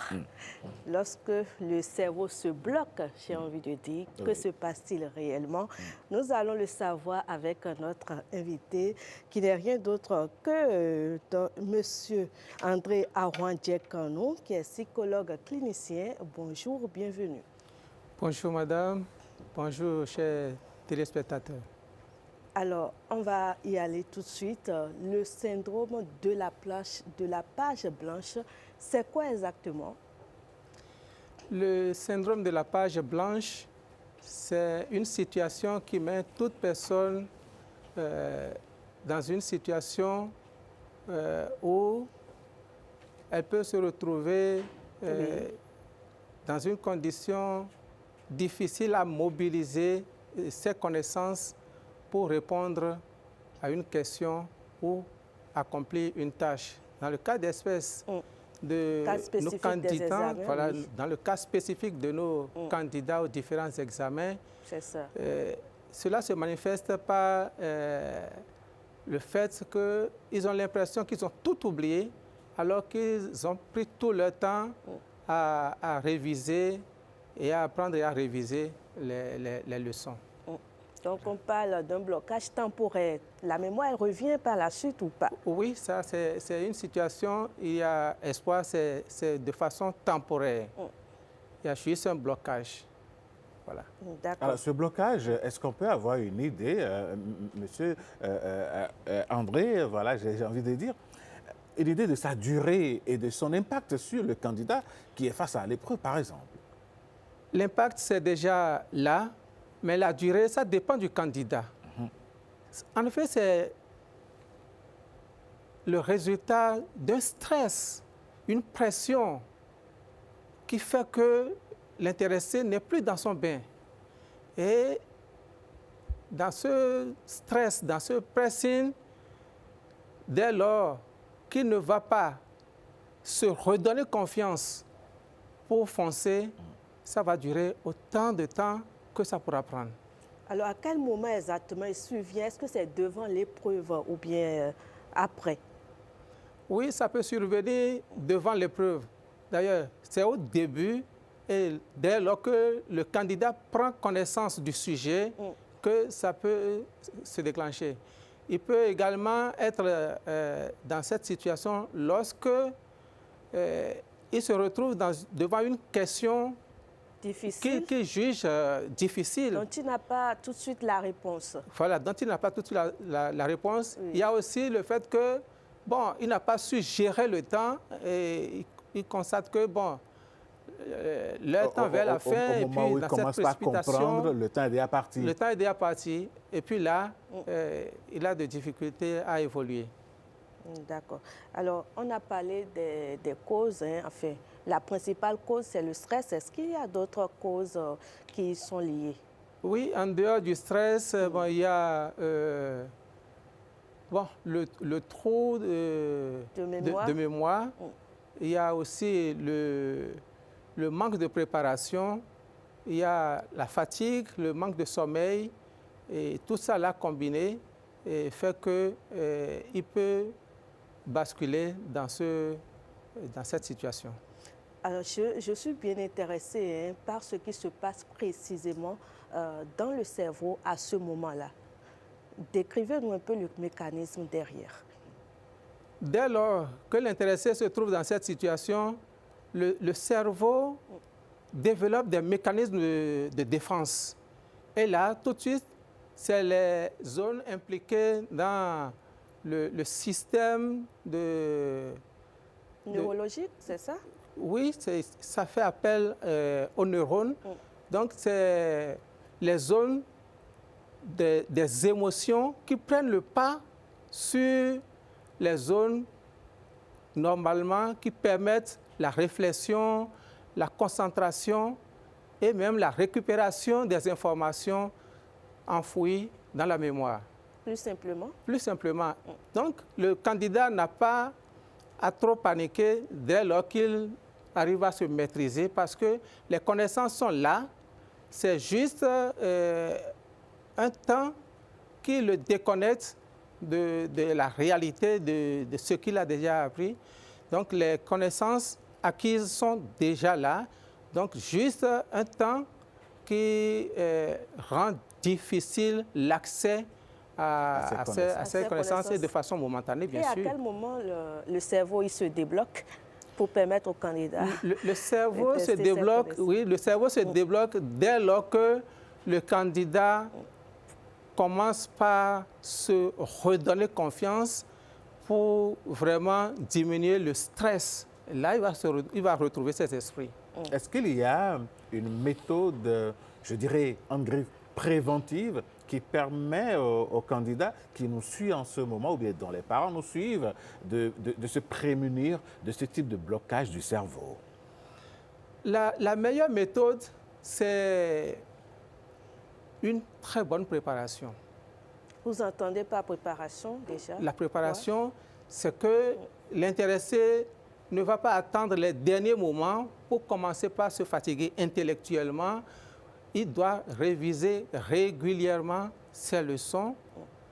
Et en plus de cela, il va se mettre dans des conditions de l'examen pour traiter ses exercices chronométrés, pour ne pas être surpris par le temps à l'étape de l'examen. Alors, sur cette image, on voit bien que le sommeil peut également favoriser justement la renaissance ou bien le rétablissement des choses. En la matière, qu'est-ce que vous pensez? Oui, parfaitement. Il faudrait aussi que l'intéressé se donne le temps aux études en même temps qu'il trouve le temps nécessaire pour récupérer, le temps nécessaire pour dormir. Il récupère. Donc le repos occupe une place. Oui, le repos occupe une place. D'accord. Le sport également? Le sport, comme la relaxation. La relaxation, voilà. plus précisément. Oui. D'accord. Alors, reconnaître les premiers signes du blocage ou de la page blanche, comment cela se fait-il? Comment on fait pour détecter immédiatement que le cerveau se bloque, que quelque chose ne va pas? Pour reconnaître que le cerveau se bloque réellement, on note une fatigue importante au niveau de l'intéressé. Premier signe d'alerte. Oui. Ça se remarque au niveau de l'intéressé. Il a la fatigue. Allez-y. Les pensées négatives comme décrites sur l'image, est-ce que c'est bien? Il manque de confiance en lui-même. Et de concentration, par la même occasion peut-être. Manque de concentration, oui. Donc manque de confiance en lui-même. Donc tout cela fait qu'il ne pourra pas évoluer. Est-ce que l'environnement familial peut-être tendu ou bien anormal, entre griffes, peut conduire un candidat ou une personne à cette situation? Oui, bien sûr. Je pense que le candidat vit dans un milieu et l'entourage doit l'accompagner, surtout pendant cette période où il a un examen à passer. Donc, si à la maison, papa et maman ne s'entendent pas et qu'il y a tout le temps des violences conjugales, l'enfant ne pourra pas avoir la tête sur les épaules pour apprendre ses leçons et réussir à son examen. Est-ce qu'il y a des méthodes pour prévenir en amont ce type de blocage-là, psychologique? Des astuces peut-être? Des astuces peut-être? Oui, ça c'est de ne pas paniquer. Devant ce genre de situation, il ne faudrait pas que le candidat panique. Quand devant son épreuve, il y a ce blocage, il peut déposer son stylo quelques secondes, respirer profondément, prendre tout son calme. S'il a de l'eau à côté, il peut boire un peu de l'eau, si c'est possible, et reprendre encore le sujet et lire les consignes. Et pour se relancer, il commence par les questions les plus faciles pour vraiment progresser et retrouver ses esprits et sa capacité. Lors des examens, il y a des acteurs non négligeables qu'on appelle les surveillants, les examinateurs de griffes. Est-ce que à ces acteurs-là, on peut attirer l'attention de ces acteurs sur... Est-ce qu'ils peuvent se mettre en position d'observation de ces candidats pour détecter si, par exemple, un ou une candidate se trouve dans une telle situation, quelle aide peuvent-ils apporter à cet enfant? Le rôle des surveillants, le rôle des surveillants, des enseignants, des parents de façon générale, c'est d'encourager les candidats à évoluer, à ne pas perdre courage et les valoriser, en fait, les encourager à vraiment reprendre leurs esprits pour continuer. En quoi faisant, on veut des cas pratiques. Qu'est-ce qu'ils doivent faire? Le cas pratique, c'est généralement les rassurer de ce que ça doit aller. Les mettre en confiance. Les mettre en confiance, c'est ça. D'accord. Alors, on a parlé des rôles des enseignants et les candidats, ils nous suivent. Il y a aussi l'alimentation, on l'a dit hier, Alain, l'alimentation qui va contribuer donc, à la chose dans une certaine mesure, n'est-ce pas?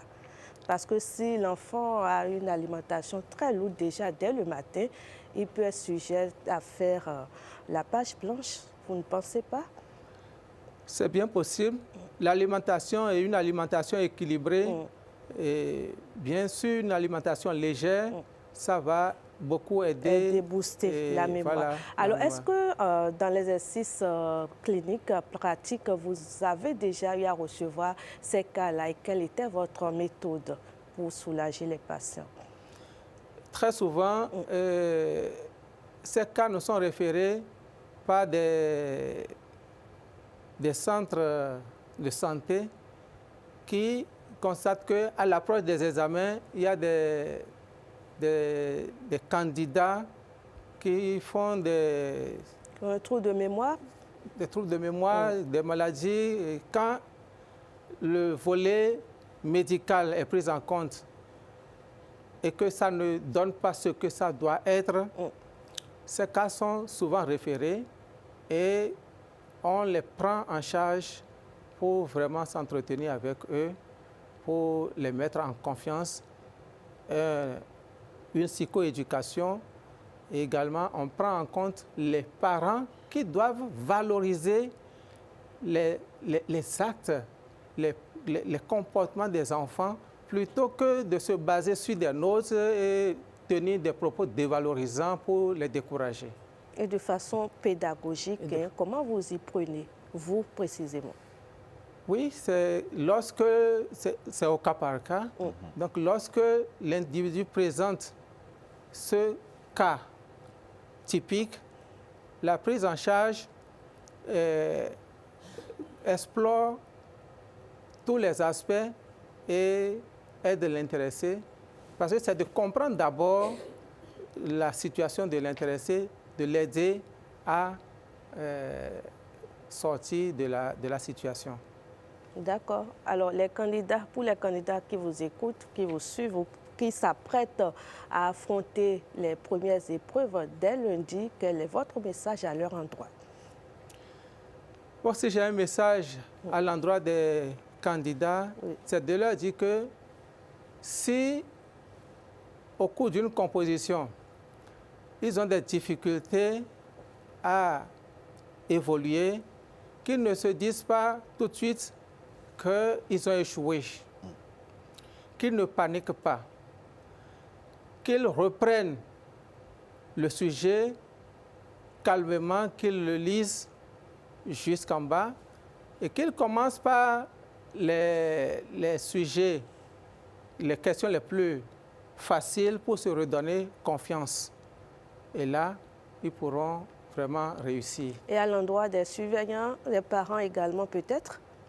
À l'endroit des surveillants, des parents depuis la maison déjà, il faudrait qu'ils accompagnent les enfants, ne pas trop les surcharger par rapport à l'alimentation,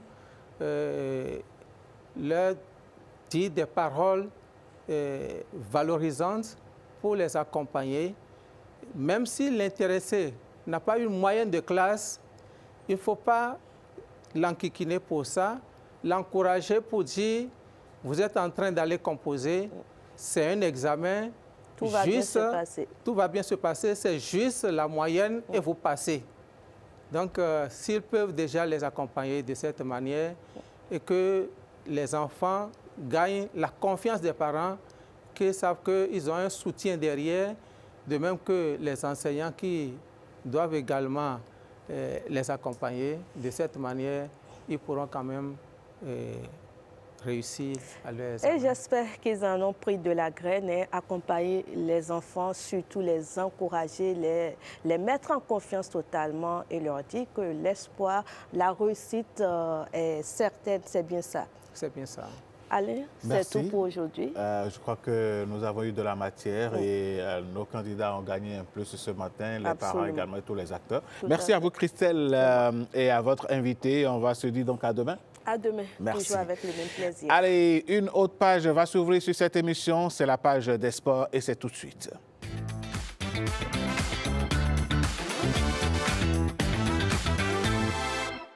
Les sports. Fifame Atadedi Salomé Okoundé, bonjour et bienvenue. Bonjour au public sportif. Le gouvernement béninois pose une action qui pourrait impacter positivement et durablement le sport béninois. Et oui, les acteurs du secteur sportif ont reçu des subventions hier 2 juin. Vous savez, longtemps, les acteurs sportifs étaient livrés à eux-mêmes et parfois les clubs, les fédérations étaient obligés de plier bagage à un moment puisqu'ils étaient à bout de souffle. Parce que quand on parle sport, c'est beaucoup d'investissement, c'est beaucoup d'accompagnement et quand cela n'est pas le cas, c'est difficile à gérer. Et quand on voit aujourd'hui les beach handballeuses qui sont sacrées championnes d'Afrique, qualifiées pour la Coupe du Monde, on voit les Amazones U20 qui sont qualifiées pour la Coupe du Monde Pologne 2026 et les Amazones U17 qui sont sur le bon chemin de la qualification pour la Coupe du Monde, elles aussi, puisqu'elles sont qualifiées pour le dernier tour des éliminatoires. Eh bien, on ne peut que dire que tout ceci est à l'actif du gouvernement. C'est derrière beaucoup d'accompagnement, beaucoup d'investissement. On a là, pour le compte de cette année, par exemple, près de 4 milliards de francs CFA qui sont mobilisés pour soutenir ces acteurs du secteur sportif. Eh bien, on va avoir plus de détails avec Blaise Adambo. Le sourire est de retour dans le mouvement sportif béninois. L'homme trouve de l'argent, il a souri. Donc, nous sommes à un grand jour. Les subventions destinées aux fédérations et aux clubs sportifs ont été officiellement remises. C'est un moment tant attendu puisque la remise des subventions aux fédérations est un événement important pour la vitalité des disciplines sportives. Pour l'année 2026, une enveloppe de 3 477 621 694 francs CFA a été répartie entre 41 fédérations et 161 clubs sportifs à travers le pays. Il convient d'ajouter les montants octroyés aux organisations et autres structures d'appui au mouvement sportif national. Au-delà des chiffres, cette dotation constitue un véritable levier pour le fonctionnement des organisations sportives. Elle doit permettre de soutenir les programmes d'activité, la préparation des athlètes, l'organisation des compétitions et le renforcement des performances sur le plan national comme international. Je pense que toutes les fédérations ici présentes comprendront pourquoi telle ou telle autre fédération les ont devancées en matière du poids de la subvention qui leur est accordée. Accompagner et soutenir durablement le mouvement sportif. C'est l'ambition affichée par le gouvernement qui, à travers cette action, réaffirme sa volonté de faire du sport un moteur de développement et de rayonnement pour le Bénin. Nous devons accélérer la cadence dès maintenant. Et cela implique plus de rigueur dans la gestion, plus de méthode dans l'organisation, plus d'ambition dans les résultats et surtout plus de travail collectif. Comme chaque année, cette cérémonie marque le véritable coup d'envoi d'une nouvelle saison sportive. Fédérations, clubs, dirigeants, entraîneurs et athlètes sont désormais appelés à jouer pleinement leur rôle afin de porter toujours plus haut les couleurs du Bénin sur les scènes africaines et internationales. Loin des subventions FIFAMEN, le championnat féminin a fermé ses portes. Est-ce qu'il y a des leçons que nous devons retenir? Évidemment, le championnat national féminin de football a refermé le rideau sur sa saison 2025-2026 dimanche dernier à Lokossa et à Savalou. À Lokossa, dans le cadre de la troisième et dernière journée des playoffs, l'AS JFA a créé la surprise en s'imposant face à l'AS Cotonou sur le score de 2-0, privant ainsi les Cotonois, sinon les Cotonoises, puisqu'il s'agit des dames, d'un éventuel sacre national. On fait un retour sur cette rencontre avec Edmond Hongbo et Setonji Metoli. Une fin de saison euphorique pour les jeunes filles de l'AS JFA. Arrivées à Lokossa dans la peau de l'antenne rouge des playoffs, Priska Hongpo et ses coéquipières terminent leur campagne de la plus belle des manières, en s'offrant une victoire de prestige face à l'AS Cotonou sur le score de 2-0. La saison a été bonne et les joueuses ont été à la hauteur. On n'a pas eu la chance d'être champion du Bénin, mais on est qualifié pour les playoffs et on a joué. Une véritable désillusion pour les Adiakalolo de Cotonou, qui avait effectué le déplacement dans la cité des Côtes-à-Fond avec l'ambition clairement affichée de décrocher le titre de champion. Avant les 90 minutes qui viennent de se dérouler, il y avait quand même un titre à aller chercher.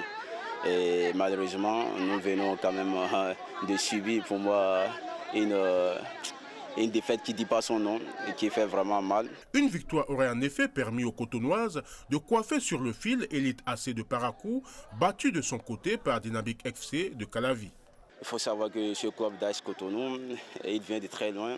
Après toutes ces années en division inférieure, on est passé par la troisième, la deuxième et aujourd'hui la première division avec les mêmes jeunes qu'on a pris dans des écoles. Il y en a parmi elles qui sont encore à l'école, il y en a qui vont au BPC, qui vont au BAC. Malgré cette défaite, la saison réalisée par l'AS Cotonou reste remarquable. Il en est de même pour l'AS JFA. Les deux formations signent tout simplement le meilleur exercice de leur histoire parmi l'élite du football féminin béninois, en terminant respectivement à la 4e et la 3e place au thème de la saison 2025-2026, la première division féminine. FIFAMEN, nous intéressons à présent à cette discipline qui, elle, est bien différente et qui demande beaucoup de concentration et d'attention. Exactement, Alain. Le billard, vous savez ce que c'est? Bien sûr. Vous avez déjà essayé de jouer à ça? Tout à fait, plusieurs fois. Est-ce que vous êtes champion ou vous vous débrouillez pas en plutôt? compétition, mais pour me défouler, ça c'est clair. Ah, voilà qui est dit. Donc, vous allez m'apprendre comment ça marche. Évidemment, comme vous l'avez dit, c'est un jeu qui nécessite beaucoup d'adresse, beaucoup de concentration. C'est classé parmi les sports. On va découvrir avec Blaise Adampo ce que c'est. Il peut paraître simple au premier regard. Mais au billard, rien n'est laissé au hasard. Ici, chaque geste se prépare, chaque angle se calcule et chaque coup demande précision et maîtrise. Une discipline où il faut observer, anticiper, puis exécuter avec la queue de billard. Juste avant de jouer à la PlayStation dans une salle de jeu, quand en face il y a une ouverture de salle de billard, moi, je me suis intéressé, j'ai commencé à jouer, puis au fur et à mesure, j'ai kiffé le jeu. J'ai connu le billard dans les années 90 parce que nous l'avons à la maison. Depuis leur découverte du billard, ils en ont fait une véritable passion. Il faut aimer la chose pour pouvoir continuer à jouer. Donc quand tu prends l'instrument avec lequel on joue, on appelle ça une canne de billard. Quand tu prends la canne de billard et tu te sens à l'aise, c'est que je dirais que c'est pour toi. C'est un jeu que j'aime, c'est une passion que j'ai transformée en une activité sportive que je pratique régulièrement, presque chaque jour. Mais avant de jouer, encore faut-il maîtriser les bases et surtout connaître le matériel. Vous avez besoin de la table, vous avez besoin de la queue, c'est-à-dire ce que je suis en train de vous montrer. Il y a 16 boules au total.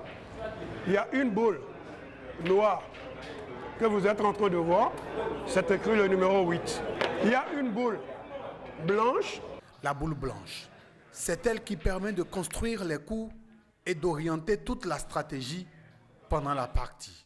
Et la boule blanche, ça sert à tirer sur les autres boules.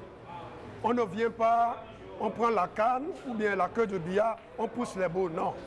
Avant d'empocher une boule, il faut nécessairement jouer la boule blanche. Autour d'elle, 14 autres boules avec leurs couleurs et leurs numéros.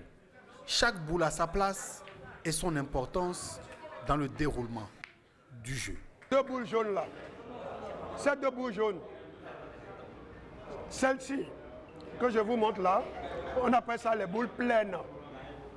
Parce que la couleur jaune est en plein. Maintenant ça, la couleur jaune ne domine pas. On appelle les boules semis, ce que vous êtes en train de voir. Donc, chacun des joueurs a 7 boules semblables à marquer. Positionnement, faute, trajectoire, la moindre erreur peut coûter cher. Mais au moment de la casse, quand une boule entre, une boule est empochée, le joueur qui a cassé continue le jeu. Il a toujours la main, il continue. Mais dans ce cas, la boule qui a été empochée n'est pas encore la sienne. Il faut qu'il marque une autre boule nécessairement pour confirmation. La boule qui est empochée, il peut la marquer, comme il peut marquer une autre boule. Mais la boule qui empoche en deuxième position, c'est cette boule-là qui est la sienne maintenant. Et comme toute discipline sportive, le billard possède ses règles pour désigner un vainqueur. Il doit marquer 7 boules d'abord. Quand il finit de marquer ces 7 boules, c'est là il marque la 8e boule qui est la noire. Et le match est terminé. Autour de la table finalement, débutants, amateurs et joueurs confirmés se retrouvent tous avec le même objectif, partager un moment de concentration, de stratégie et surtout de plaisir autour du billard. Un sport complet, on a bien envie de dire. C'était là donc la page des sports. FIFA, on se retrouve demain.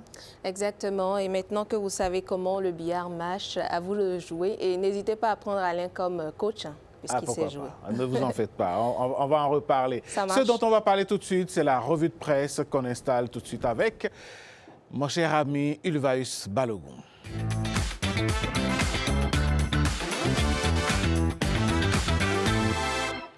Ulvaeus Balogun, bonjour. Bonjour Alain.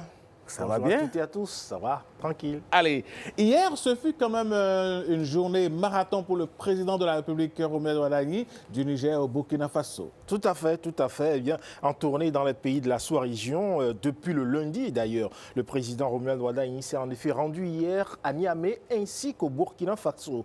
Le matinal titre en manchette, relations bilatérales avec le Niger et le Burkina Faso, Wadagni fait bouger les lignes. À Niamey, il a été reçu par le président nigérien, le général général de brigade Abdourahmane Tiani, les deux chefs d'État ont réaffirmé leur volonté de renforcer la coopération politique, économique, sécuritaire et culturelle et ont annoncé des mesures concrètes en faveur de la réouverture de la frontière bénino-nigérienne. Matin libre évoquant les retombées du périple de Ouadagni dans le Sahel, écrit « Frontière Bénin-Niger, de l'impossible à 15 jours d'espoir ». Le journal explique que la réouverture des frontières Bénin-Niger était le véritable enjeu de cette visite. Et sur la question, il a été décidé la mise en place d'un comité d'experts afin de recenser et de relever les obstacles à cette réouverture. Le comité dispose donc de 15 jours pour déposer aux deux chefs d'État un rapport à cet effet.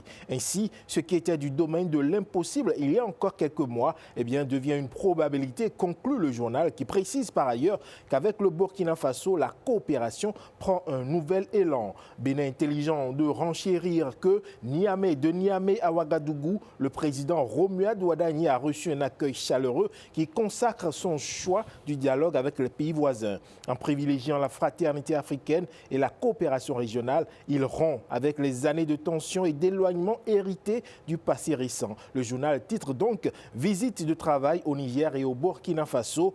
Ouadagni relance les ponts. L'économiste poursuit. Le président Ouadagni dynamise les liens entre le Niger et le Burkina Faso.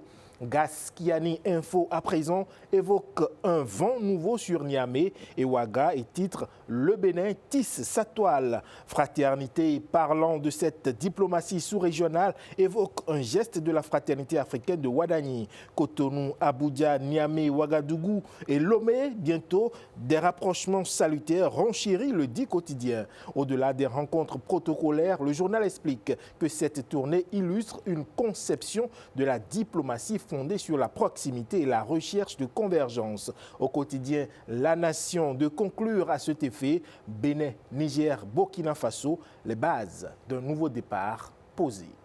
Et parlant de départ, nous, on va s'en aller. C'est la fin de ce numéro de votre émission. On vous souhaite une très bonne journée en compagnie des programmes de Bénin TV. À demain.